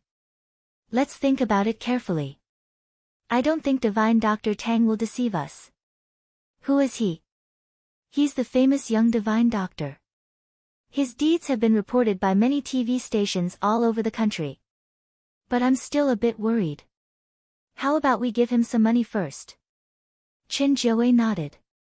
"At least we won't have to worry about money later." "That makes sense." Qin Jianxi immediately nodded in agreement. 10 minutes later, when the duo left the VIP suite and looked for Tang Xiao everywhere, Hao Lei appeared in front of them. She handed a black bag to them and smilingly said, "This is 500,000 renminbi in cash. We'll transfer the whole amount to your account, and you'll be paid with cash for the remaining 2 digits. The money will be transferred to your account by noon tomorrow at the latest." 500,000. Qin Jianxi couldn't help but shiver. He quickly unzipped the black leather bag and looked at the half-filled bag full of 100 yuan bills inside. His body trembled. He had never seen so much money in his entire life. But now, this money was all his. Suddenly, He seemed to recall something as he looked at Qin Jiawei and said, "We were wrong. Divine Dr. Tang is just like the rumor said. He's a good man, a great philanthropist. He didn't lie to us. He's a man of his word. The two of us were worried before. It's really, really wrong." Looking at the money, Qin Jiawei's eyes nearly shone. He nodded repeatedly and said, "Yes, yes, yes. You're right, Brother Jianxi. Divine Dr. Tang really has integrity. He's really a good man." Hao Lei was at a loss whether she had to cry or laugh as she looked at the two men. She then said with a smile, "To be honest, our boss's integrity is really good. I can see that he's very cordial when he sees you. He treats you better than the other VIPs who came to sell the jade carvings. Now, I can understand our boss because he can see the simple and honest nature in you. You two go back and rest first. You can choose to play in Shanghai for a few days or go home after the money is transferred to your account. Our boss told us that all your expenses here will be reimbursed by us." There were several Western-style buildings in the depths of the woods north of Paradise Manor. One of them was recently built and had just been renovated. As the big boss, Ouyang Lulu officially moved in a few days ago. Under the moonlight, Ouyang Lulu slept soundly. Her slight snoring was like the wind blowing outside the window, highlighting the tranquility of the house under the shadow of the dancing leaves. There were 6 jade carvings: jade ox, jade tiger, jade dragon, jade rabbit, jade monkey, and jade rooster. They were neatly placed on the table beside the bed, exuding a hazy luster under the moonlight. Sitting in front of the table, Tan Xiu's eyes were particularly bright as they lingered on each of the zodiac jade carvings. He had made up his mind. If he could find all 12 jade carvings, he would be able to unlock some kind of mysterious profundity. It could even make his cultivation advance by leaps and bounds in a short time, and he wouldn't be too far away from ascending to the immortal world. The final exam is over. I'll immediately set off to Longquan Bay in Kanas to open that immortal trove. No matter what opportunity one get there, I must go into seclusion to comprehend the heavenly Tao trajectory inside these 6 jade carvings. No matter how difficult it is, I must comprehend the heavenly Tao of this world. Tan Xiu clenched his fists and an unprecedented firmness flashed in his eyes. He wanted to ascend to the immortal world and take revenge. He also wanted to look down upon the immortal world and overlook the myriad of living beings there. However, what he wanted the most was the vast immortal path and the company of his loved ones, especially his mother who had no cultivation at all. If he left, he must find a way to take her with him. Previously, although he was cultivating, there was still a deep struggle in his heart, because he had no other way to successfully bring his mother who had no cultivation to the immortal world. But now, because of the appearance of the zodiac carvings, he saw the light. The heavenly art of cosmic genesis was once the supreme cultivation sacred book of the demon world. Even the top demon kings and demon sovereigns of the demon world dreamed of getting it. He cultivated this sacred book of the demon path. In the future, he believed that he would become stronger than before, but the drawback was that even if he broke the shackles of this world, he could only leave by himself and couldn't bring his loved ones with him. But now, even if he cultivated the demon path cultivation method, as long as he could comprehend the heavenly Tao of this world, he could use it for himself. At that time, not to mention that he could easily leave and set foot on the immortal world, he could also bring all his loved ones and all the subordinates that he had trained. Even if he wanted to, it would not be a problem to bring the entire human race on Earth to the immortal world. 2 years, if I can't find the remaining 6 jade carvings within 2 years, then even if Yan, and Ji Qi may have to search every corner of the earth, I must find the remaining jade carvings. As long as they are still on Earth. The next day, Hao Lei followed Tan Xiu's instructions and announced to the public that the 4th jade carving had been found, which was the jade ox of the 12 zodiac carvings. However, because the person who sold the jade ox was unwilling to reveal his identity, the Grand Fortune Jewelry needed to keep it a secret for him. This news, once again, it grew wings. Through the reporters' scramble to report it and countless media's wantonly propaganda, it was once again known to the people of the whole country. Even because of the power of the media, the news that the Grand Fortune Jewelry wanted to buy the Zodiac jade carvings with hundreds of millions of US dollars had begun to spread abroad and to various countries. Moreover, the matter was still fermenting. Perhaps it would not take long for it to cause a sensation all over the world. A few days later, Tan Xiu came out of the examination room comfortably. All the subjects had been taken. He was confident that not only could he pass the passing standard, but he could also achieve excellent results. Honk honk, the sound of a car's horn rang from outside the examination building, attracting Tan Xiu's attention. "Handsome, do you want me to give you a ride?" A soft voice, with a bit of a woman's unique sweetness, came from dozens of meters away. Tan Xiu looked over and suddenly didn't know whether to laugh or cry. In front of the luxurious supercar worth millions of US dollars, Mu Weining was wearing a very beautiful light blue floral skirt, with her flowing black hair and pink sunglasses. Leaning against the front of the car, she looked at Tan Xiu with a smile. That figure, that appearance, it was like a goddess coming out of a painting.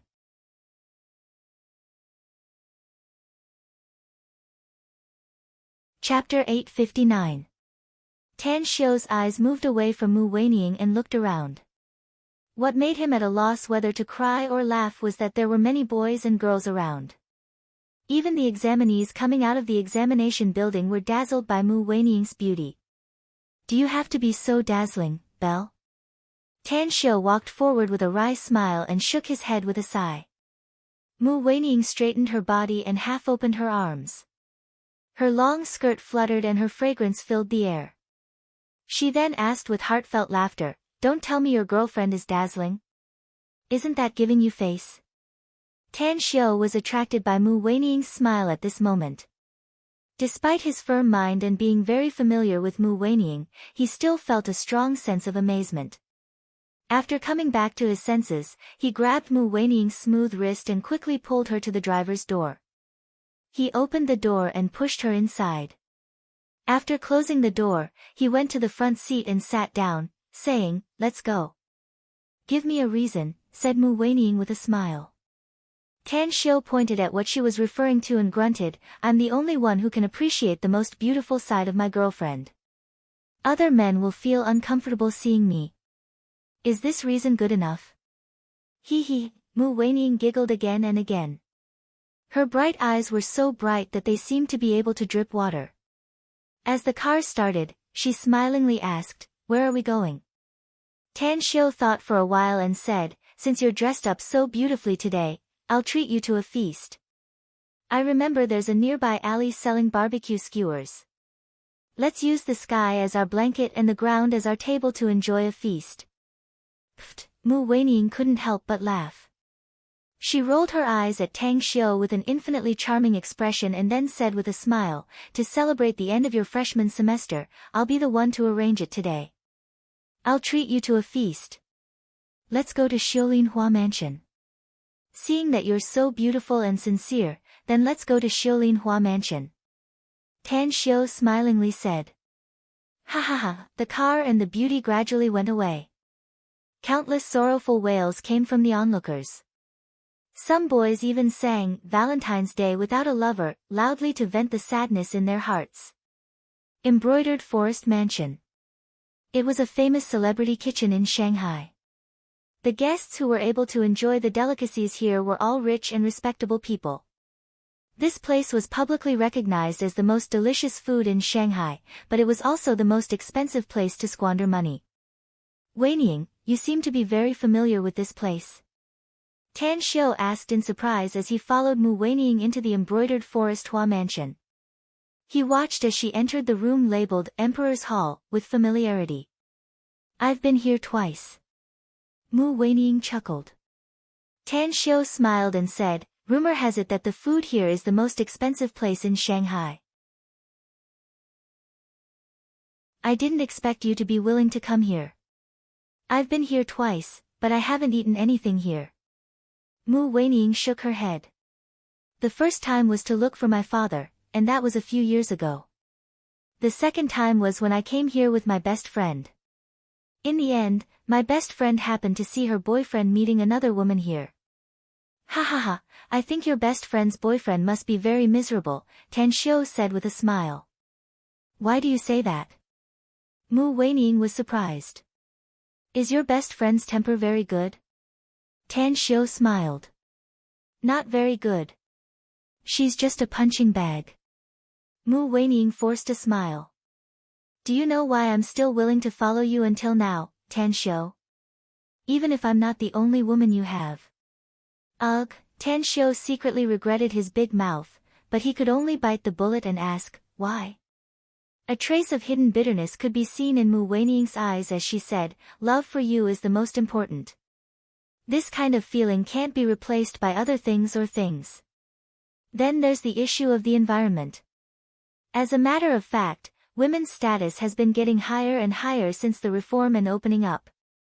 But the fact is that everyone still has the blood of men being superior to women flowing in their veins, including me. There's a saying that, women also occupy half of the sky, but this statement can't be compared to, men are the pillars of the family. Women are weak inside and want to find someone to rely on. This is the crux of the problem. As a matter of fact, I know how much the environment can affect women. For example, Ouyang Lulu and the famous Kang Xia. The circle we are in contact with can't be completely confined by the monogamy system. In Hong Kong, Macau, and even Taiwan, there are many powerful people who have more than one wife. Another example is my dad. He does love my mom deeply, but his love for beauties is ingrained in his veins, causing him to have other women besides my mom. The Ouyang family's patriarch is also Ouyang Lulu's father. He also has more than one woman. Even if Ouyang Lulu's mother is very powerful and I've heard of her name a long time ago, she still can't make Ouyang Lulu's father keep his chastity for her. The bitterness in Mu Weining's mouth turned thicker as she spoke up to there. Tan Xiu took a deep breath as he shook his head and said, if a man loves a woman to the core and can even give up everything for her, he will never fall in love with another woman. Is that so? Mu Weining couldn't help but smile helplessly. Yes, I've seen such a person before, said Tan Xiu in a deep voice. Mu Weining stared blankly and asked in surprise, you've seen him before? Where? Tan Xiu fell into silence. The person he was talking about was himself, even if he had more than one woman now. But he dared to say that if Xue Qingqing hadn't betrayed him in the immortal world, he believed that he would never fall in love with any woman other than Xue Qingqing. They had known each other for thousands of years. He didn't get bored due to the passage of time. Instead, his love for that woman grew stronger and stronger. It was just like a jar of old wine. The longer it was aged, the more mellow and delicious it became. Also, the former immortal Emperor Qing Hun was a paranoid maniac who pursued the path of sentience and eventually died on the path of sentience. He didn't hesitate to fight against the heavens, the samsara of fate, and the life and death struggle for the sake of his beloved. Even if he was suppressed by the heavenly Tao, ravaged by the thunder tribulation, and invaded by the demons in his heart, he ultimately retained that trace of obsession. It was his wife's face, the name he had been calling out for thousands of years. Mu Weining looked at the silent Tan Xiu and felt a faint pain in her heart. She guessed that Tan Xiu once had a true love, though she couldn't guess what kind of form that love existed in. She was very smart. It could be said that she had a sharp mind. From Tan Xiu's words just now, she could even tell that the person Tan Xiu was talking about was himself. In the end, what was it that changed him? Mu Weining wanted to find out the answer, but she didn't dare to delve into it. Knock, knock, someone knocked on the door and pushed it open. Two young and beautiful waitresses stepped into the room and delivered 2 menus. Tan Xiu was pulled back from his memories. He wiped away the trace of pain in his eyes and signaled Mu Weining to order. Delicacies. Good wine. Tan Xiu and Mu Weining tacitly put aside the topic just now and chatted, enjoying the dinner time together. Ring, ring, ring, his cell phone rang. Tan Xiu grabbed the phone and saw that it was a call from Hao Lei. His heart suddenly moved. Several days had passed since the 4 zodiac jade carvings were sent over, yet there was still no news from the other 6 jade carvings. Could it be that Hao Lei was calling him now because there was a happy occasion? What's the matter, Hao Lei? With a bit of killing intent in her tone, Hao Lei said, Boss, we've found the jade rat's whereabouts. But there's a problem in the middle. What problem? Tan Xiu frowned and asked. The person who called me is from overseas, said Hao Lei. He said that he has the jade rat we're looking for and also sent a few photos through the internet. He said that if we want the jade rat in his hands, we must increase the price by at least $500 million. Otherwise, he said that we'll never be able to collect the whole set of the 12 zodiac jade carvings. Agree with him. Tan Xiu replied without hesitation. Boss, this, said Hao Lei quickly. The jade carvings are very important to me, said Tan Xiu in a deep voice. It's related to an earth-shattering event I'm going to do in the future. Promise him that as long as we get the jade rat, we can transfer $500 million to him at any time. All right. Hao Lei replied and then hung up the phone.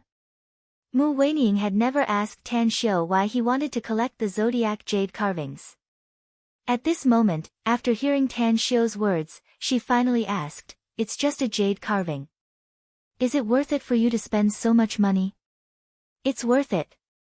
Tan Xiu nodded. In my eyes, the value of the zodiac jade carvings can't be measured with money. To be honest, if I can collect the whole set of the 12 zodiac jade carvings in the future, not only will it be of great benefit to me, it will also be of great benefit to you. What benefit? Asked Mu Weining curiously. I can't tell you for the time being. Tan Xiu shook his head. But believe me, you'll know it sooner or later. Ring, ring, ring, Hao Lei called again. When Tan Xiu picked it up, the anger in her tone was even more intense as she loudly said, Boss, the other party has no integrity. I just agreed to buy the jade rat from him for $500 million, but he unexpectedly raised the price. He wants to increase the price by $300 million to $800 million before he's willing to sell it to us. Also, he also has a request that we transfer $300 million to his Swiss bank account in advance. He's courting death. A cold light flashed in Tan Xiu's eyes as he asked in a deep voice, Can you trace his information? It's very difficult, but it's not impossible, said Hao Lei. Let's prepare for both sides. First, agree to his request. It's not $800 million, but $1 billion, said Tan Xiu. Tell him that I'll give him $1 billion as long as he's willing to sell the jade rat to me. However, tell him to give our store some time. Tell him that we need to raise money, and we can transfer half of the amount to his account within half a month at the latest.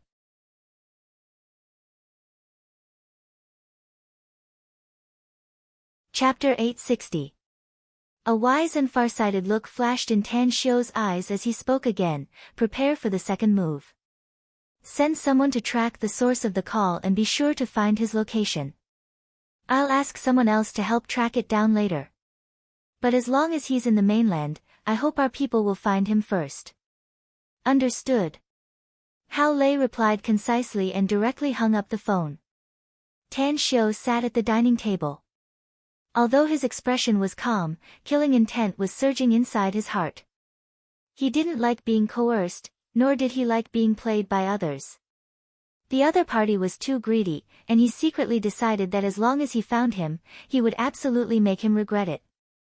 Is it because of the zodiac jade carvings?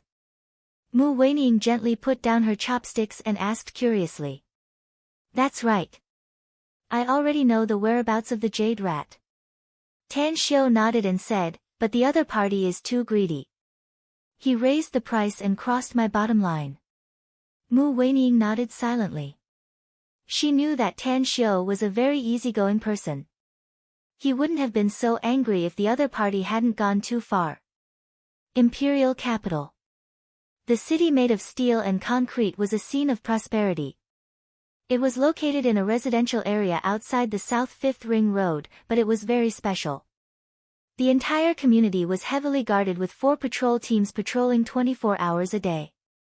All kinds of monitoring equipment weaved the entire community into a 3-dimensional network, monitoring every corner of the community. At the center of the community, surrounded by nearly 3-meter-high walls, there was only a seemingly ordinary 3-story building inside. For outsiders, this small building was the property office area, but it was full of mystery for the ability users and their families of the Special Abilities Bureau. Only special ability users could enter it. Basement 4. Aquababe was holding a satellite phone and constantly pacing back and forth outside the training room. She had just pressed the doorbell, but there was no answer. Duanmu Lin, who was training inside, didn't come out. "What are you doing, Aquababe?" Electro Lady leisurely strolled over with a cup of green tea in her hand. However, her complexion was faintly pale and her black training clothes were soaked through. The wet clothes stuck to her body and vividly displayed her voluptuous figure. Tan Xiu called and said he's looking for the chief, said Aquababe with a forced smile. But when I rang the doorbell, I didn't get any answer. Did you forget that our chief likes to wear a headset during training? Electro Lady laughed. If you want him to know that you're looking for him, you have to keep pressing the doorbell. Every 10 minutes, the director will take off his headset. Aquababe was taken aback and quickly nodded.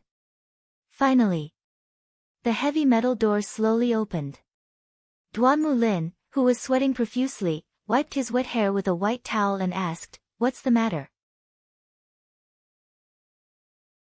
Aquababe hurriedly handed over the satellite phone and said, "Chief, Tan Xiu is calling you. He said that he has something important to ask for your help." Tan Xiu. Duanmu Lin grabbed his phone, found the number on it, and dialed it back. After a few seconds, the call was connected. "Tan Xiu, are you looking for me?" "Senior Duanmu, I have something I need your help with." "Speak." "Well, it's like this." A strange expression appeared on Duanmu Lin's face during the conversation as he said, "It turns out that you're also the big boss behind the Grand Fortune Jewelry. It turns out that you're also the culprit behind the recent uproar of a treasure hunt worth hundreds of millions of dollars. However, I really want to know what exactly those zodiac jade carvings are. To think that they're worth you spending so much effort to find them." "The zodiac jade carvings are of no use to ordinary people," said Tan Xiu. "They don't have the slightest use even for ability users like you. But for me, they're a big help. You should have heard some things about martial cultivators. For us martial cultivators, the further we cultivate, the more difficult it is. It is really difficult to break through to the next level. Therefore, I need the zodiac jade carvings for me to comprehend the mysteries inside and strive to break through to a higher level as soon as possible." Duanmu Lin suddenly understood and nodded.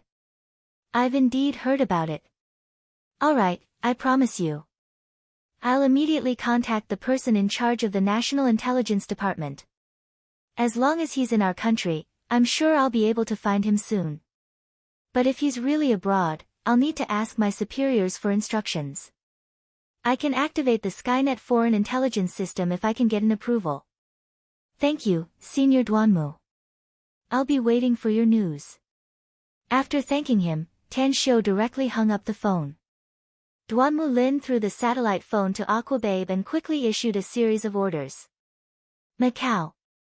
Inside one of the luxurious suites on the 24th floor of the Conrad Hotel, 5 black-robed old men exuding a gloomy aura were sitting cross-legged in a circle.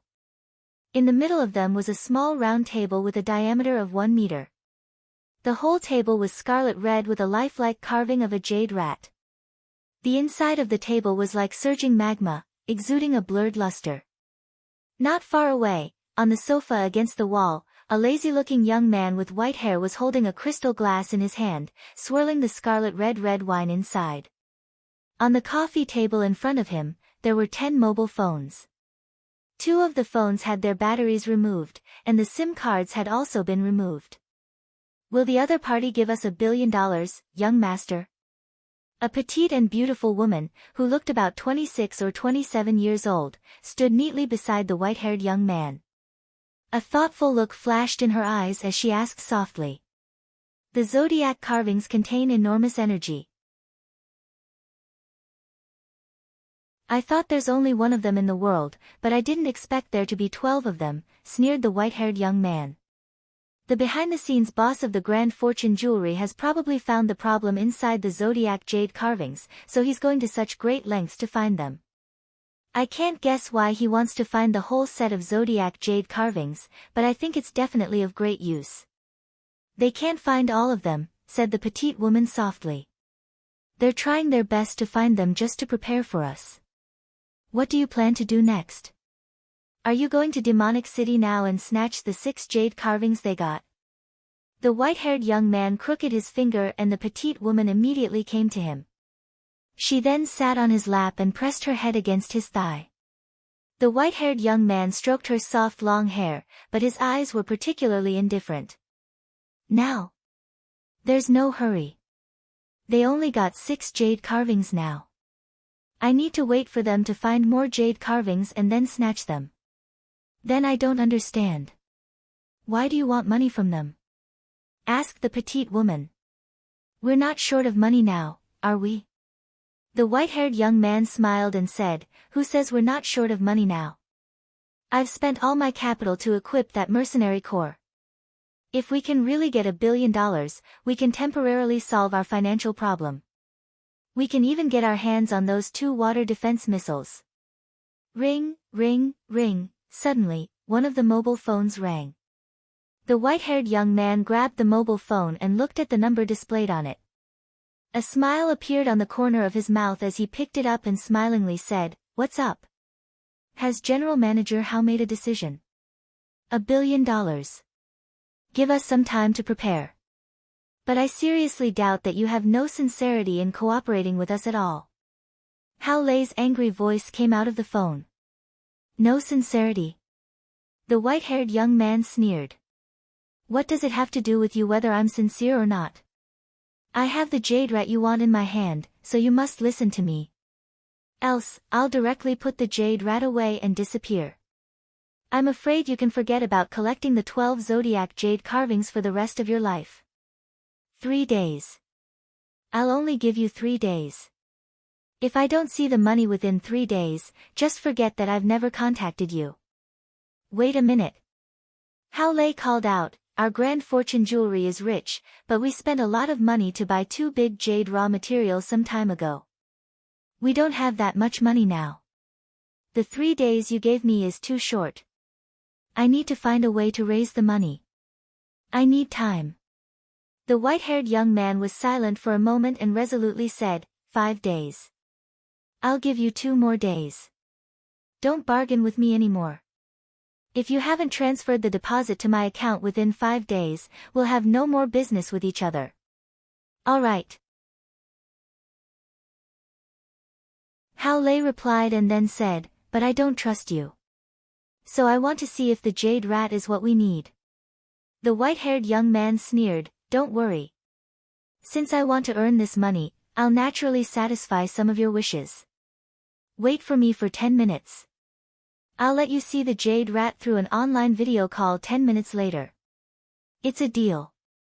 Having said that, Hao Lei directly hung up the phone. Time fleeted by.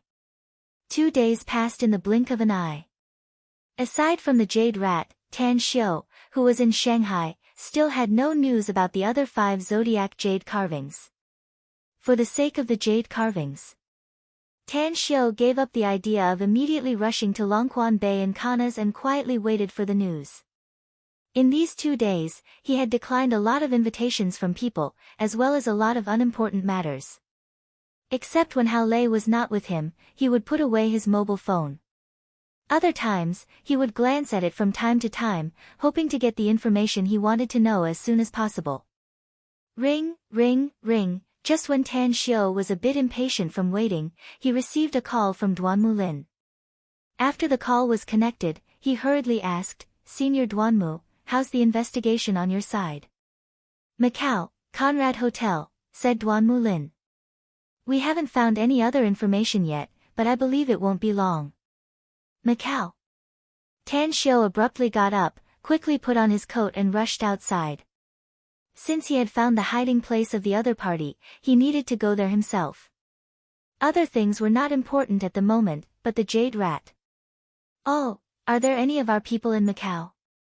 Asked Tan Xiao after leaving the Blue Star Villa complex. I don't know about that. I need to ask the little boss, said Moo.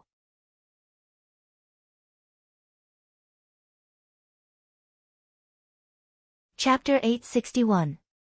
After contacting Gu Xiaoxue, Tan Xiao learned that there were indeed people from the Everlasting Feast Hall in Macau.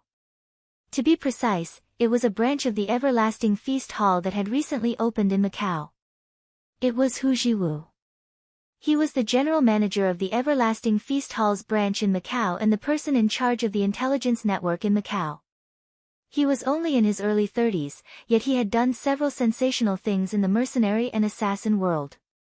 He looked gentle like a weak scholar, but those who knew him well knew that he was definitely a ruthless and merciless person who killed people like scything flax. Ah Jean, how's the medicinal herbs issue?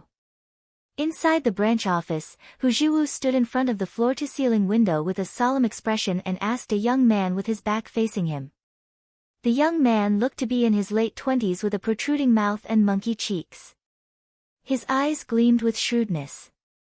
Upon hearing Hu Jiwu's question, he nodded and said, I've used all your money to buy medicinal herbs, manager. It's just that the price of precious medicinal herbs is very high nowadays, so the quantity I bought is very small.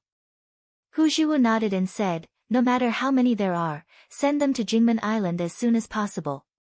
The earlier we get the medicinal pills, the earlier we can break through to the mid-stage of foundation establishment.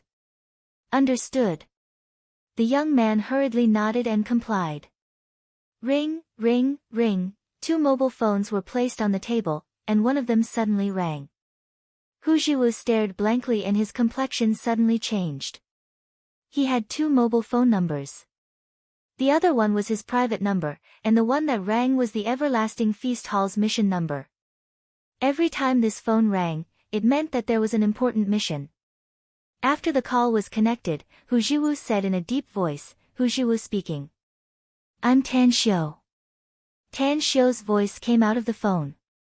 Upon hearing the name, Hu Jiwu's expression immediately changed and he respectfully said, Are you looking for me, boss? Yes. Are you in Macau? Tan Xiao said. There's something important I need you to do. Please tell me, boss. Hu Jiwu respectfully said. Tan Xiao told him the whole story and finally said in a deep voice, Send some people to closely monitor the Conrad Hotel. Record anyone who comes in and out. If you find any suspicious people, keep a close watch on them. In addition, a group of people from the headquarters in Jingmen Island will rush over at the fastest speed. When the time comes, you will send some people to assist them and monitor all the exit channels in Macau. Once the identity of the other party is determined, lock on the target at the fastest speed and make sure they stay. Yes, I'll do it right away. Hu Jiwu realized the seriousness of the matter and replied with a solemn expression. After hanging up the phone, he immediately stopped the young man and said in a deep voice, Ah Jean, let's put aside the medicinal herbs first. There's something important we need to do now. Ah Jean asked, Was it the big boss who just called you? Hu Jiwu nodded and said, That's right. The big boss personally issued the order, so we must do it beautifully. How about this, gather all the security forces immediately. Macau Island Fort Town Port. A passenger ship slowly docked. After Tang Yunda got off the ship along with the passengers, he saw a middle-aged man on the coast quickly greeting him under the protection of 4 black-clad bodyguards. Anhu.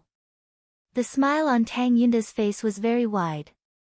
He strode forward and gave the middle-aged man a big hug. This was the second time he saw his former brother after he woke up from his coma. Yunda, you're finally here, said Chen Anhu excitedly. I immediately rushed over after receiving your call, said Tang Yunda with a smile. Don't worry. I'm here to solve the problem. Chen Anhu forced a wry smile and said, Yunda, I'm afraid I really need you to solve it this time. The other party's background is very big. The Zhao family in the imperial capital is behind them, and those experts are from abroad. I really can't handle it anymore. Tang Yunda patted his shoulder and said, I brought a lot of people with me this time. In order not to be noticed by the other party, they have come to Macau through other means. Let's go. I found some suspicious people in the vicinity before I got off the ship. Chen Anhu's expression slightly changed as he nodded and said, let's go. An hour later. Macau, Island Palace Garden, Tangxia District. This was the most luxurious villa area in the entire Macau, and the people who could live here were either rich or respectable. There were a total of 100 villas, covering an enormous area. Each villa was located in an extremely hidden location, and the distance between them and other villas was also very far. On the second floor of Villa A058. Tang Yunda and Chen Anhu were sitting in the study room on the second floor. Both of them didn't look too good. They didn't even have the mood to taste the fragrant tea that filled the room. Anhu, tell us the specific situation. Chen Anhu nodded and said, the one who's going against us this time is the Zhang family of Macau. They're also a wealthy family that controls 60% of the casino in Macau. In the past, the Zhang family has been very low-key, and it can be said that they've made a fortune in a low-key manner. But now it's different. The Zhang family has a favored son of heaven. He's 28 years old this year and has replaced his grandfather as the real helmsman of the Zhang family. Furthermore, the Zhang family's business has been transformed since a few years ago. Now, they're not only involved in the casino business, but also in the real estate, jewelry, and automobile industries. Rumors even say that the Zhang family has several mines in Africa. Tang Yunda squinted his eyes. He recalled his son's ability, so he didn't look down on the favored son of heaven of the Zhang family. However, since the Zhang family was so powerful, this matter was probably not that simple. Perhaps there were some dangerous factors in this trip. Is the Jingzhen Martial School really controlled by the Zhang family? Chen Anhu nodded and said, I've sent some people to investigate it. Not only the Jingzhen Martial School, but also the Black Man Society is also secretly controlled by the Zhang family. The Black Man Society is the largest security company in Macau with nearly 1,000 security guards. Furthermore, the investigation shows that these security guards are not ordinary security guards. Each of them has countless backgrounds. Tang Yunda was silent for a few minutes. As he finished smoking a cigarette, he slowly said, those two ports have always been our most profitable business, so cargo transportation is very important. The Zhang family is forcing us to hand over the ports, which is absolutely unacceptable. We'll go see that evildoer of the Zhang family tomorrow. If he's really that strong, I can only ask for external help. Chen Anhu stared blankly and asked with a confused expression, ask for external help?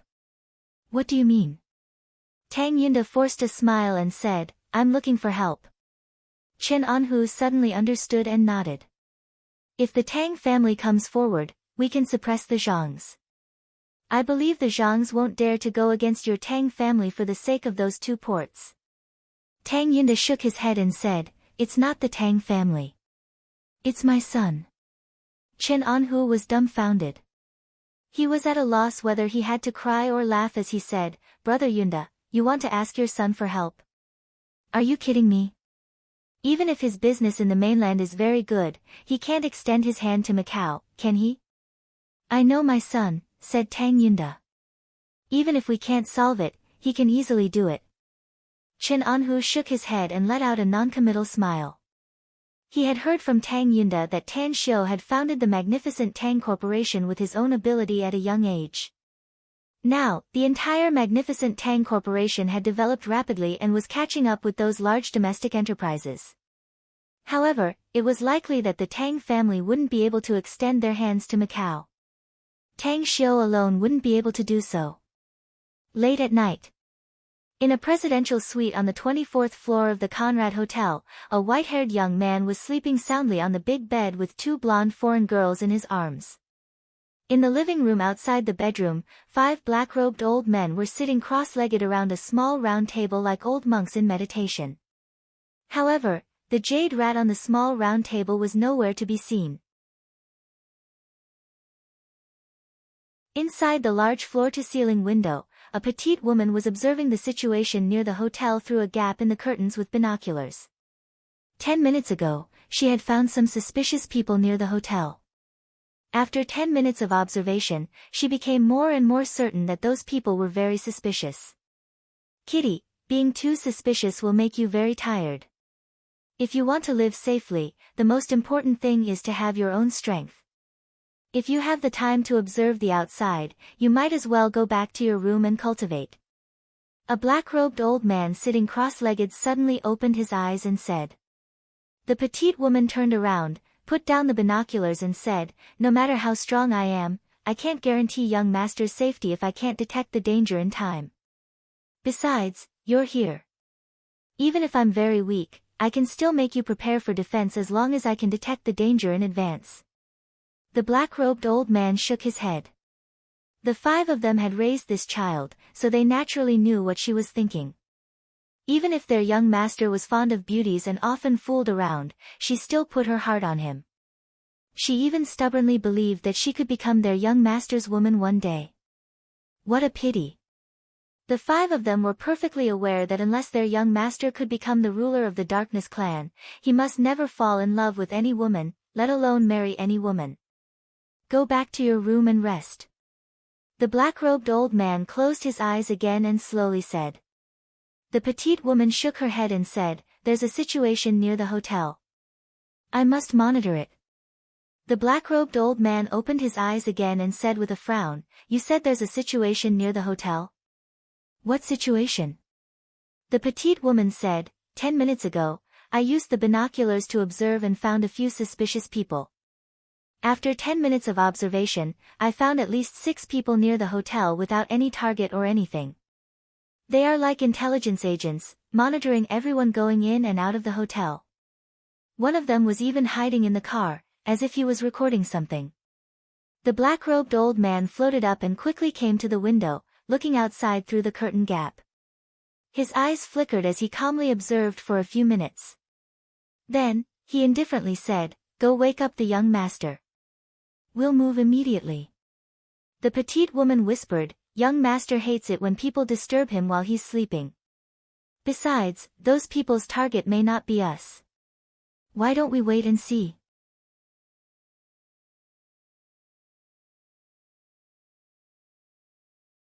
Chapter 862. The black-robed old man shook his head indifferently and said, "We just arrived in Macau and don't know much about the situation here. Many powerful characters have emerged here ever since Macau returned to China. Hence, we must eliminate any dangerous factors. We must evacuate." The petite woman thought for a while and nodded. She then came to the master bedroom's door and knocked on it. "We need to move now, young master." In the bedroom. The white-haired youth opened his eyes, and a trace of anger flashed in his eyes. He immediately got off the bed and put on his clothes. He didn't even look at the 2 blonde beauties who were still sleeping like dead pigs. After opening the door and walking out, he asked, "What happened? Why did you move so late at night?" "There are some suspicious people near this hotel," said the petite woman. "We haven't figured out their purpose yet, but we'd better move to a safer place immediately to prevent any accidents. I'll immediately contact the people at safety station number 2 to greet you as long as you agree." A chilling light flashed in the white-haired youth's eyes and he asked in a deep voice, "Do you suspect that those suspicious people are from the Grand Fortune Jewelry? If their target is not us, then they shouldn't be from the Grand Fortune Jewelry," said the petite woman. "But if they're monitoring us, then apart from the Grand Fortune Jewelry's people, there's only your brother's people." The white-haired youth snorted coldly and said, "It's impossible for the Grand Fortune Jewelry to have such a powerful intelligence network. They can lock our position just by relying on my phone calls. It seems that my good big brother is really eager to make trouble. Let's go and leave this place." A few minutes later. A group of 7 people left the hotel. They didn't leave through the normal passage but quietly jumped from a secret corner of the hotel and disappeared into the garden behind. Half a minute after they left, a ghostly figure silently appeared and chased in the direction they had left. Huh? Just half a minute later, the ghostly figure suddenly stopped at the edge of the garden. To be precise, it was blocked by a black mist that was spreading toward the surroundings. Someone from the Dark Shaman clan. Behind the towering tree, Hu Jiwu's eyes flashed with dread. He didn't continue to chase because he was well aware of the effect of the black mist in front of him. He was afraid that he would get lost inside even if he rushed into the black mist now. However, he could not give up the task given by his boss. Hu Jiwu took out his phone, opened a communication app, and quickly issued an order. Ah Jin, Etong, the enemy has escaped from the hotel and is fleeing in your direction. Keep an eye on them. They are from the Dark Shaman clan. I'll catch up with them immediately. Remember, keep in touch with me and tell me where you are. All right. A simple reply came. Hu Jiwu hung up the phone and dialed Tan Xiu's cell number. The call was quickly connected.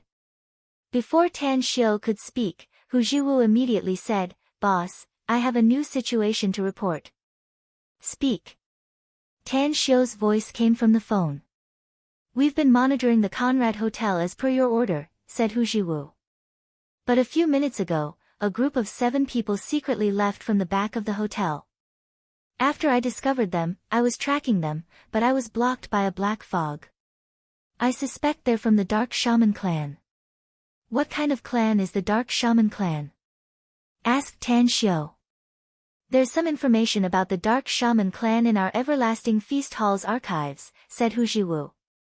"This clan is based in Tea Country, but they have their own forces in Southeast Asia. The Dark Shaman clan is also known as a witchcraft clan.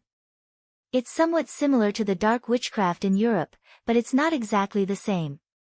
Among them, the sorcerer in Southeast Asia is a branch of the Dark Shaman clan." "Is this Dark Shaman clan very powerful?" asked Tan Xiu in a deep voice. "Decades ago, this Dark Shaman clan was indeed very powerful, with a large number of people proficient in witchcraft," said Hu Jiwu. "But at the peak of their clan's power, they provoked a powerful enemy, the second largest organization in the world, the Crusader Consortium. That's why a world-shaking war broke out between them. In the end, the Crusader Consortium won, and the Dark Shaman clan was almost slaughtered. After decades, the Dark Shaman clan should have recovered some of its strength, but it's no longer as glorious as it was in the past." "I got it," Tan Xiu lightly said. "Continue to track them and never lose them. I'll arrive in Macau in 2 hours at most." "Understood," replied Hu Jiwu respectfully with a solemn expression. 2 hours later, Tan Xiu led Mo Ao and the others to Macau. Just as they disembarked from the passenger ship, 2 stalwart men came to greet them. "Boss." The 2 men saluted respectfully. "How's the situation?" Tan Xiu nodded and asked. "Where are the Dark Shaman people now?"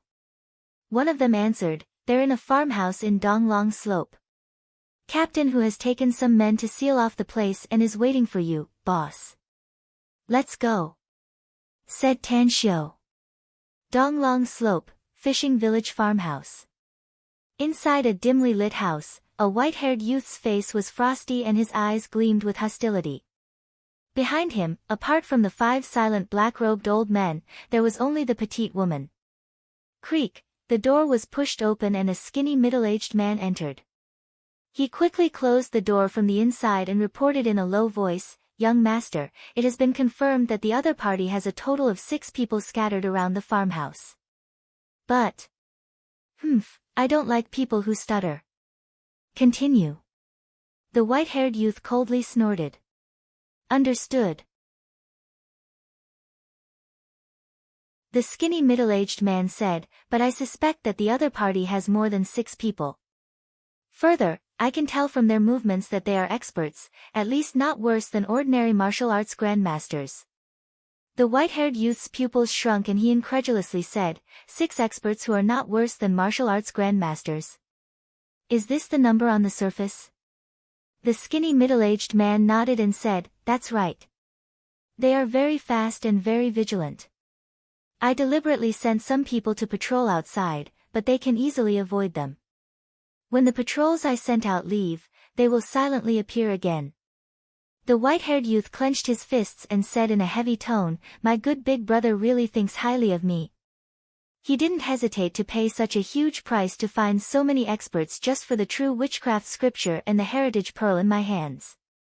However,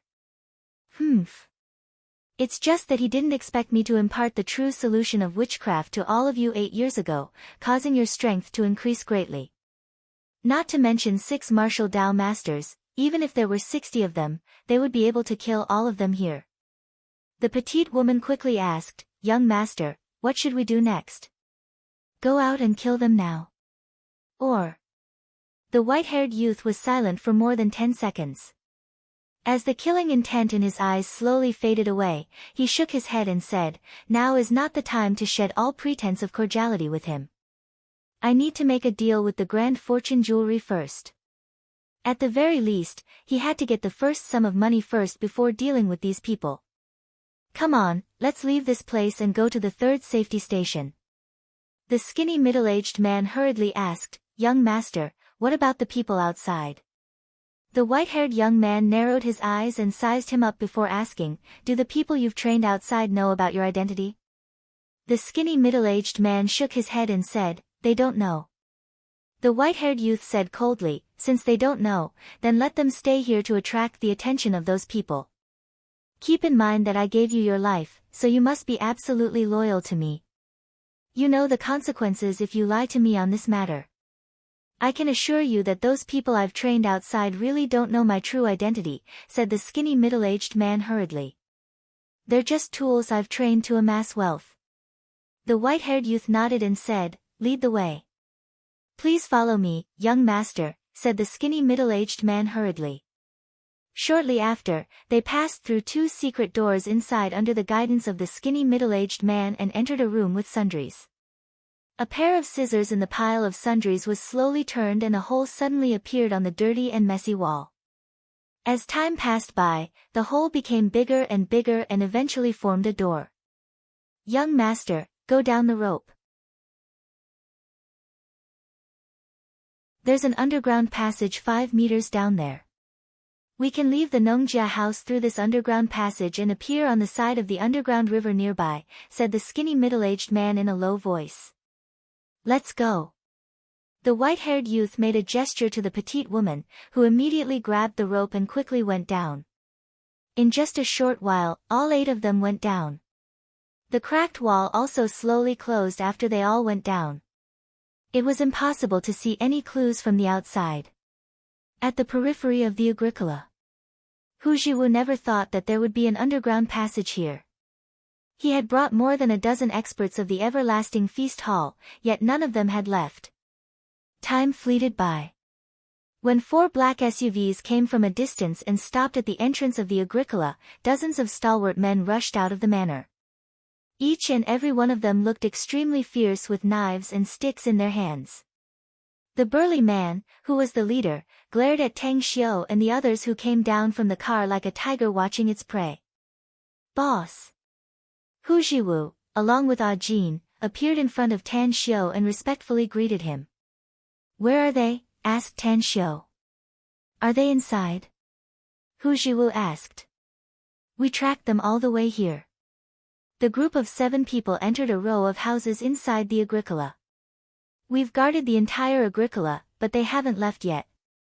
Tan Xiu nodded in response. He then looked at the leader of the stalwart men and said in a deep voice, "Go tell the people inside to come out." The stalwart man vigilantly looked at Tan Xiu and the others and asked in a deep voice, "Who are you?" "I don't know what you mean."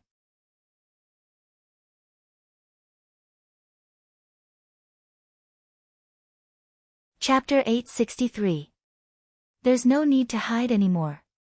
Tan Xiu sneered. "The Dark Shaman clan was once glorious, so there's no need for you to hide in a mouse hole now, is there? Go inform the people inside and tell them to come out. Otherwise, don't blame me for killing them." The stalwart man frowned and turned to speak to a middle-aged man behind him. As the middle-aged man quickly ran inside, the stalwart man turned around and indifferently said, "I don't know what you mean, but this is our Agricola's place to do business. Not just anyone can come here and make trouble." "Humph." Tan Xiu snorted coldly and waved his hand to quickly disperse Mo Ao and the others, surrounding the entire Agricola more tightly. He didn't rush to act and just waited quietly. A few minutes later, the middle-aged man who just left ran out with a flustered expression. He quickly came to the stalwart man and said, "There's no one inside, brother." "What?" The stalwart man was stunned and disbelief was written all over his face. He hurriedly asked, "You said there's no one inside? What about our boss? What about the guests?" "I don't know, but there's really no one inside." The middle-aged man shook his head. Not far away, Tan Xiu's expression changed. He strode forward and shouted in a deep voice, "Capture them." Immediately, a few lightning-like figures quickly pounced on them. They were extremely fast, and their attacks were ruthless. In just a few seconds, dozens of big men were all knocked to the ground. There were even a few strong men who were struggling to get up, but they were instantly crippled. Tan Xiu's face was gloomy and his spiritual sense instantly covered the entire Agricola. What made him angry was that there was no one else inside. Hu Jiwu. Disbelief flashed in Hu Jiwu's eyes as he quickly ran to Tan Xiu and said, "What's your order, boss?" "Where are they?" shouted Tan Xiu coldly. "Where are the people I asked you to watch over?" Hu Jiwu hurriedly said, "Boss, they are definitely still inside. I can guarantee that no one has left since we arrived." Ah Jin, who had followed him, also said quickly, "Boss, what Captain Hu said is true. We have guarded the entire Nongjia. Even if they can fly over eaves and walk on walls, they can't escape from our eyes, let alone all the roads." Tan Xiu frowned. According to them, those people were still in the farmhouse. However, when he used his divine sense to scan the area, apart from the dozens of men who had lost their ability to resist, there was no one else. Could it be that there was an underground secret chamber in this farmhouse? Thinking of this, Tan Xiu released his soul sense again. Even the corners of the houses and even the gaps of each room were carefully searched by him. Finally, his soul sense found a problem in one of the storerooms. In fact, when his divine sense entered it, a bad feeling arose in his heart. A moment later, Tan Xiu appeared in the storeroom. With a fierce punch, a hole was blasted in the wall. "It's empty down there, boss. There's a rope inside." Mo Ao poked his head inside and observed for a moment before he turned around and hurriedly reported. Tan Xiu nodded slightly and made the hole bigger until he could drill through it. He then grabbed the rope with both hands and quickly went down. Then, he quickly moved forward along the underground passage in front of him. His soul sense scanned the underground passage and didn't find any danger in it. Light? It's not an underground secret chamber, but an underground passage. Did the dark shaman clansmen leave through this underground passage? No wonder Hu Jiwu and the others didn't notice their escape in advance. But how could there be an underground passage in this small farmhouse? Is this one of the dark shaman clan's secret strongholds? He drilled out of the hole. Tan Xiu looked at the underground river in front of him. The space here was very large and the river was not very wide, but the current was very turbulent. There was even a faint starlight shining through a crack in the soil. "The exit is in front, boss. This underground river is very short, only about a kilometer. It's connected to the entrance of a large river outside." Mo Ao went to the front to investigate and quickly came back to report. At this moment, Hu Jiwu, who was following Tan Xiu, had a bitter expression on his face. He never expected that this small farmhouse would have an underground secret passage. He originally thought that the other party wouldn't be able to escape even if they had wings, but he didn't expect that the other party had already slipped away. "I was wrong, boss." Hu Jiwu felt sullen inside. This was, after all, the first time his big boss put him in charge of something, yet he screwed it up. It's not your fault. Tan Xiu shook his head and said, who would have thought that there would be an underground secret passage here? If it were me, I'm afraid I wouldn't have been able to keep an eye on them. Don't blame yourself. As long as they're still in Macau, we can still find them. Let's go. Arrange a place for us to stay first, and then spread out your men. Understood. The sullen feeling inside Hu Zhuo's heart turned more intense. If Tang Xiu were to blame him or even punish him, he might feel better inside. The next morning, Tan Xiu woke up from his sleep and looked at the time. It was already 7:30 a.m. After washing up, he took out his mobile and dialed his father, Tang Yunda's cell number. Hey, Xiu. Why did you suddenly call me? Is something the matter? Tang Yunda's surprised voice came from the phone. I'm afraid I need your help with something, Dad, said Tan Xiu. Tang Yunda couldn't help laughing and said, I have something I need your help with. I didn't expect that you would call me first to ask for help. Tell me, what is it that even you can't handle? Tan Xiu stared blankly and asked with a puzzled expression, you also need my help. What is it? You tell me first. Tang Guosheng said with a smile. It's like this. I'm now in Macau to track some people's traces, said Tan Xiu. Don't you have an acquaintance here? So I want you to contact him and provide us with some help in Macau. Tang Guosheng was surprised, you're in Macau. Where? Tang Guosheng was silent for a moment and then asked, the Sheraton Hotel. Tang Guosheng was silent for a moment and then asked, tell me your room number. Tan Xiu didn't understand why his father wanted to ask him for a room number, but he quickly told him. Then, the phone was hung up. What's going on? Tan Xiu stared blankly and stared at the mobile screen for a long time without reacting. A few minutes later, someone knocked on the door. Inside the living room, Tan Xiu, who was hesitating whether he should call again, looked up at the direction of the door and then gestured to his father. To his surprise, when he opened the door, it turned out to be his father, Tang Yunda, who came in. Dad, why are you here? Asked Tan Xiu incredulously. Didn't I just tell you on the phone? Tang Yunda said with a smile. I still have something I want to ask you for help with. It's about the matter in Macau.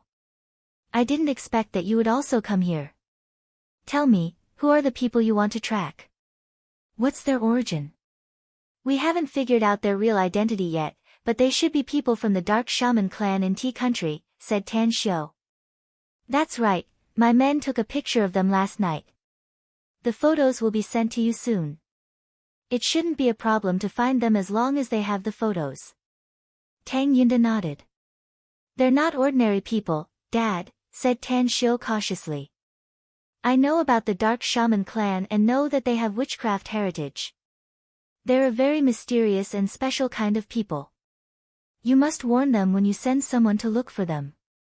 Don't act rashly and alert them. Otherwise, I'm afraid they'll lose their lives if they take action. How did you provoke such people, Xiu? Asked Tang Yunda with a frown. I didn't provoke them, but they provoked me, said Tan Xiu. Have you heard about the sky-high treasure hunt in our country? Tang Yunda nodded and said, I heard about it. I don't know which prodigal son is looking for a complete set of zodiac jade carvings. The price of each jade carving is $100 million. If all 10 zodiac jade carvings are found, it's worth $1 billion. Even if he's rich, he can't waste it like this. Suddenly, Tang Yunda's words came to an abrupt halt. He looked at his son, Tan Xiu, who suddenly had an awkward expression. Disbelief rose inside him as he asked, Xiu, you're not that prodigal son, are you? Cough, cough, Tan Xiu nearly spurted out a mouthful of blood. He let out a hollow laugh and said, I'm indeed that prodigal son, Dad. Tang Yunda was dumbfounded. He never expected that the person who caused such a big storm and was such a prodigal son turned out to be his precious son. There's actually an important reason why I spent so much money to find the zodiac jade carvings.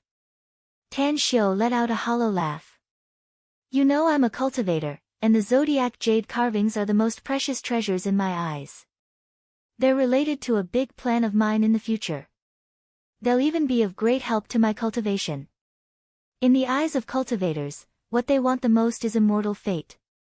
And the whole set of zodiac jade carvings is my immortal fate. Tang Yunda felt relieved. He was also a bit embarrassed after hearing his son's explanation. But as a father, he didn't want to lose face in front of his son. He hurriedly changed the topic and said, "Forget it. Let's not talk about this. I know about your matter, and I'll arrange it later after I get the photos. You must also pay attention to me when it's my turn. This is related to my business with hundreds of millions of dividends every year. Please say it, Dad." Tan Xiu said with a straight face.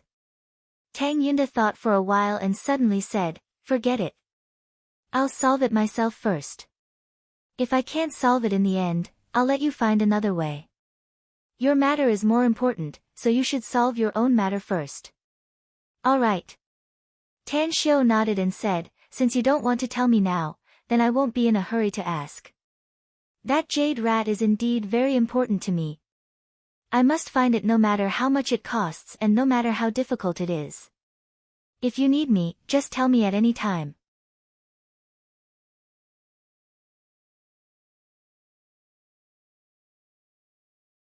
Chapter 864. The famous commercial street, Shirpan, was located in the northern Bay Area of Macau. It was a paradise for shoppers and was close to the coastal expressway. Tourists who were familiar with Macau knew that this was a must-visit place. "Cool, huh? Bro, do you feel cool?" Yukai drove an Audi sedan and sped on the coastal expressway at lightning speed. With a carefree expression on his face, he shouted loudly to Hu Qingsong in the front passenger seat along with the loud music in the car. Hu Qingsong's eyes fell on the beach not far away, watching a group of gorgeously dressed women in bikinis. His eyes seemed to have turned into a 200-degree light bulb. In particular, several speedboats in the distant sea gave him the impulse to drive them across the sea. "Cool. That's freaking cool." Yukai burst into laughter and shouted, "Just you wait. Bro, I'll take you to the beach to have some fun. I know a place with a lot of beautiful girls. We can make them treat us like big shots as long as we're willing to spend some money." Ugh, Hu Qingsong's expression suddenly froze. He turned to look at Yukai, who had a carefree smile on his face, and helplessly said, "How can we have money? God damn it. I wouldn't have gambled with those bastards at the casino yesterday if I knew there was such a good place. That's 100,000 yuan. I've worked so hard to save 100,000 yuan, yet I've spent more than 80,000 yuan there. It's not even enough to pay for next semester's tuition fees and living expenses." Yukai patted the steering wheel and indifferently said, "It's all right. I've got plenty of money. If worst comes to worst, I'll go back and ask my old man for money. I'll sell the car if he doesn't give it to me. It's not easy for us to have a vacation, and we've come to the colorful world of Macau. How can we face ourselves if we don't have some fun?" "That's true." Hu Qingsong put away his gloomy mood and urged, "Hurry up. I can't wait to hit on some pretty girls." "Pervert." "Same to you." Ha ha ha. On Shirpan Street, inside a 20-story building, a white-haired youth looked gloomily at the seascape outside with killing intent flashing in his eyes. "Young master, the news just came. Eldest young master had a conflict with Ah Luo, the taming headmaster. Eldest young master suffered a loss. Moreover, both sides have been secretly competing recently. Eldest young master's men haven't left country tea." The petite woman handed a stack of documents to the white-haired young man. The white-haired youth frowned and quickly looked through it. His eyes revealed a confused look as he muttered to himself, "If those people are not Big Brother's people, then who are they?" The petite woman's expression shifted and she suddenly said, "Young master, could it be someone from the Grand Fortune Jewelry?" The white-haired youth turned his head and sneered, "Do you think a jewelry company can have a group of powerful experts? The petite woman said, everything is possible.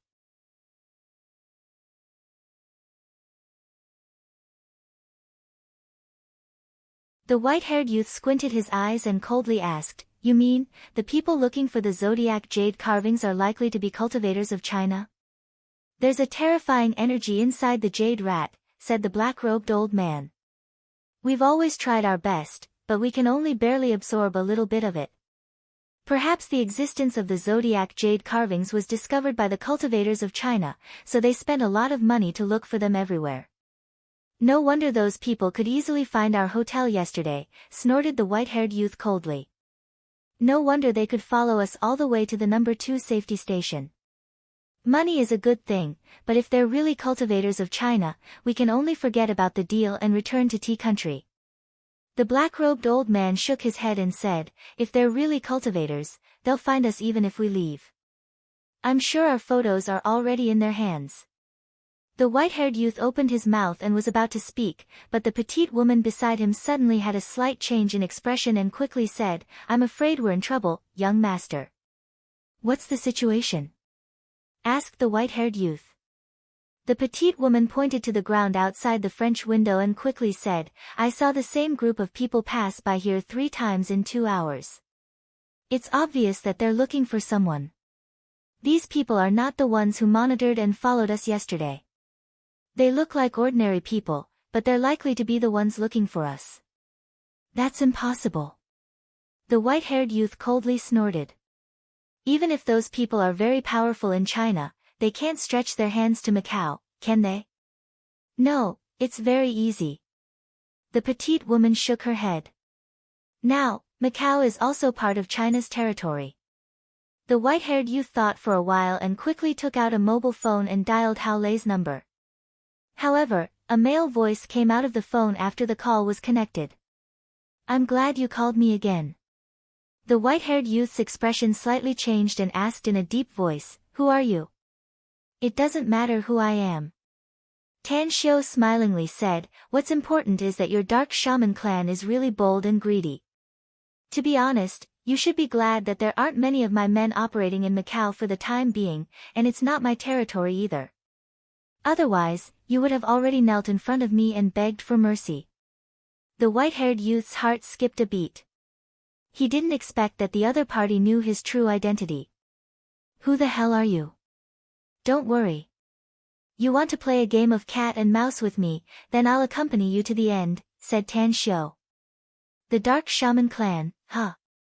Hee, I can tell you responsibly that this clan will no longer exist in Tea Country until this evening at the latest. You poor wretches who hide your heads and tails can only flee to the ends of the world like stray dogs. Of course, the premise is that you can escape my layout in Macau and the eyes I've sent out. The white-haired youth's pupils shrunk and he shouted in a deep voice, you're a Chinese cultivator. You guessed it right. It's a pity that there's no reward for you, though, said Tan Xiu smilingly. Good luck and try to survive until this time tomorrow. Having said that, the call was hung up. The white-haired youth's expression turned extremely unsightly as he listened to the busy tone coming from the phone. He never dreamed that he would really provoke a Chinese cultivator. He didn't expect that the other party would be so arrogant that he dared to hang up the phone without getting the jade rat. Suddenly, the white-haired youth realized something and turned to look at the petite woman. He hurriedly said, contact the people from Tea Country's Aviation Administration and the Oceanic Administration. Find out for me whether any strangers from China have entered Tea Country's territory from yesterday to today. Understood. The petite woman replied and walked to the side to dial the phone. Half an hour later, the petite woman received a call. After talking for half a minute, she hung up the phone and came to the white-haired youth's side. She then said, our people have found out that a tourist group from Jingmen Island arrived in Tea Country 3 hours ago. They said that those people are very strange.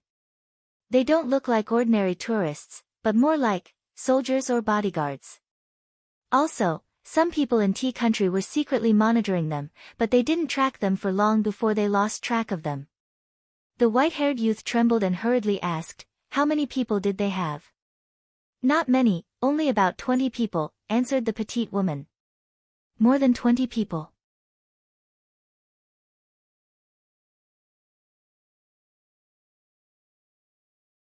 Chapter 865. The white-haired youth's heart calmed down a bit. Although the Dark Shaman clan had fewer members than before, they still had hundreds of members. Most of them were proficient in black witchcraft, and even ordinary special forces soldiers posed no threat to them. However, for the sake of safety, the white-haired youth dialed the number again. This time, the phone rang for quite a while before it was picked up. "Shall we talk, sir? Do you think there's a need to talk now?" Tan Xiu chuckled. "More than 20 cultivators under me have arrived in Tea Country. Perhaps they'll appear in your Dark Shaman clan's territory in a few hours. Or perhaps, your clan will be littered with corpses and rivers of blood a few hours later. That's right, there's something I need to tell you. If you're in the Golden North building, you can take a look down there." The white-haired youth looked down the building. What shocked him was that there were 4 black SUVs parked outside the building's entrance and 12 strong men standing in front of them. One of them, a handsome youth, was holding a mobile phone and waving in the direction of the building. "How did you find us?" The white-haired youth's voice was a bit trembling. "There's something I forgot to tell you last time," Tan Xiu chuckled. "I'm not only a cultivator, but also a member of China's special department. I only need to make a phone call and the entire intelligence network of China will be at my disposal. Macau is China's territory, so it's natural that I can easily find out where you're calling from." "Damn it!" The white-haired youth cursed and was ready to immediately hang up the phone and flee. "Don't be in such a hurry to hang up the phone," said Tan Xiu. "If I were you, I wouldn't be thinking about how to escape, but how to survive. Trust me, I have the ability to spend $1 or $2 billion on the Zodiac Jade carvings, so I have the ability to spend another $10 or $20 billion to put a bounty on the Dark Shaman clan's members all over the world, including you. Do you think there'll be a safe place for you to hide on Earth if I spend tens of billions of dollars? If you're really Chinese cultivators, then you do have the ability to exterminate all the Dark Shaman clansmen," said the white-haired youth in a deep voice. "But I can also tell you that you'll never find the Jade Rat if you dare to touch any member of our Dark Shaman clan." Finished. He directly hung up the phone and took out the Jade Rat. He handed it to the petite woman and said in a deep voice, "Take it and try to escape from Macau. Remember to go to the next place and wait for me. If I die here, throw the Jade Rat into the Pacific Ocean." "Young master, I'm not leaving." The petite girl cried out hurriedly. "If you don't want me to die, you must do as I say. The other party wants the Jade Rat. As long as the Jade Rat is still in our hands, he won't dare to kill me. Hurry up and think of a way to leave this place. Try to avoid the other party's people." The petite woman bit her lower lip with her white teeth, nodded heavily, and rushed out of the room. In the entire Dark Shaman clan, this petite woman was undoubtedly the best in terms of concealment ability. She was also the only person in the clan who had thoroughly comprehended the dark domain. However, she met Tan Xiu, an evildoer who could cover hundreds of square meters with his spiritual sense. Along with flashing afterimages, Tan Xiu stopped the petite woman in the corridor on the 4th floor of the building. "You won't be able to escape even if you have wings." Tan Xiu folded his arms and smilingly looked at the petite woman. A disdainful look flashed in the petite woman's eyes. Along with the release of her surging dark force, the tens of meters-long corridor was immediately shrouded in a thick black mist. She then bolted lightning fast toward the nearest guest room. "Wanna escape?" Along with a sneer, the petite woman had just rushed to the window when an iron pincer-like hand grabbed the back of her neck. The disdainful look on her face froze in an instant. Tan Xiu put his hand into her bosom and took out the red and lifelike Jade Rat. A smile appeared on the corner of his mouth as he squeezed her neck and walked outside. A few minutes later, BAM, as the door was kicked open, the white-haired youth, the 5 black-robed old men, and the middle-aged man who used to manage the second security station all had their complexions greatly changed. After entering the room with Mo Ao and the others, Tan Xiu let out a faint smile and glanced at the 6 people in the room. He then casually threw the petite woman in front of the sofa and sat down with one foot on her back. He then looked at the white-haired youth and said, "I've sent those who have threatened me to hell.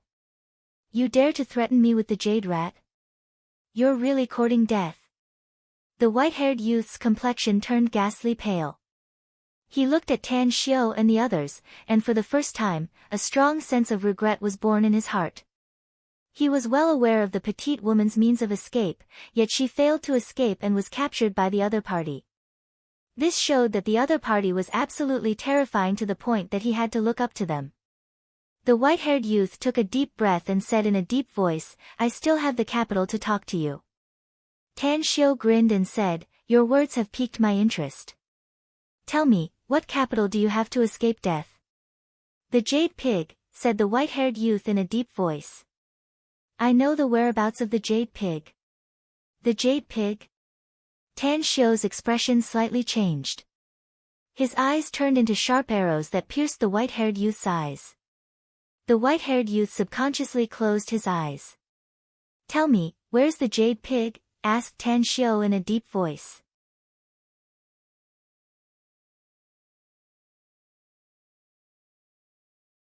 Tan Xiu shifted to the white-haired youth and then pointed to the sofa in front of him, asking, "What's your name?" "Singluan," answered the white-haired youth. "That's a good name." "What's your status in your clan?" asked Tan Xiu with a light smile. "My father is the Dark Shaman clan's elder, and I'm the clan's second young master," answered the white-haired youth. "I was going to kill you, but you not only provided me the whereabouts of the Jade Pig, but also told me the method to absorb the energy inside the zodiac jade carvings, so I made an exception and changed my mind," said Tan Xiu. "Now, tell me about your big brother and the people you want to get rid of." "My big brother's name is Singguo," said Singluan hurriedly. "I'll immediately send you the specific information. I don't want $1 billion as long as you can get rid of my big brother and his men." Tan Xiu shook his head and said, "I didn't get rid of your big brother to be used by you, but for the sake of that Jade Pig. I'll send someone to transfer $1 billion to your account, but you must take me to Tea Country immediately. We can talk about anything as long as we get the Jade Pig. But you know the consequences if you can't get it." "I know," replied Singluan respectfully. Tan Xiu nodded and was about to speak when Jin Shi came in from the outside. He quickly leaned to Tan Xiu's ear and whispered, "Your father is looking for you, boss." Tan Xiu's brows raised. He recalled that his mobile phone was inside his interspatial ring and couldn't receive any signal. He immediately went out of the room and took Jin Shi's mobile phone, saying, "Dad, are you looking for me?" Tang Yunda's voice came from the phone, "I'm afraid I'll have to rely on your help here, Xiu. Also, it's best for you to come here if it's convenient for you. I'm afraid some accidents might happen." You're tuning in to the Blissful Bookshelf YouTube channel. We're so grateful for your support, and don't forget to subscribe to join us on this incredible journey through captivating stories. Your generosity through donations truly makes a world of difference, as it's the primary source of revenue that allows me to expand and enhance this channel for you. Thank you from the bottom of my heart for being a part of this adventure.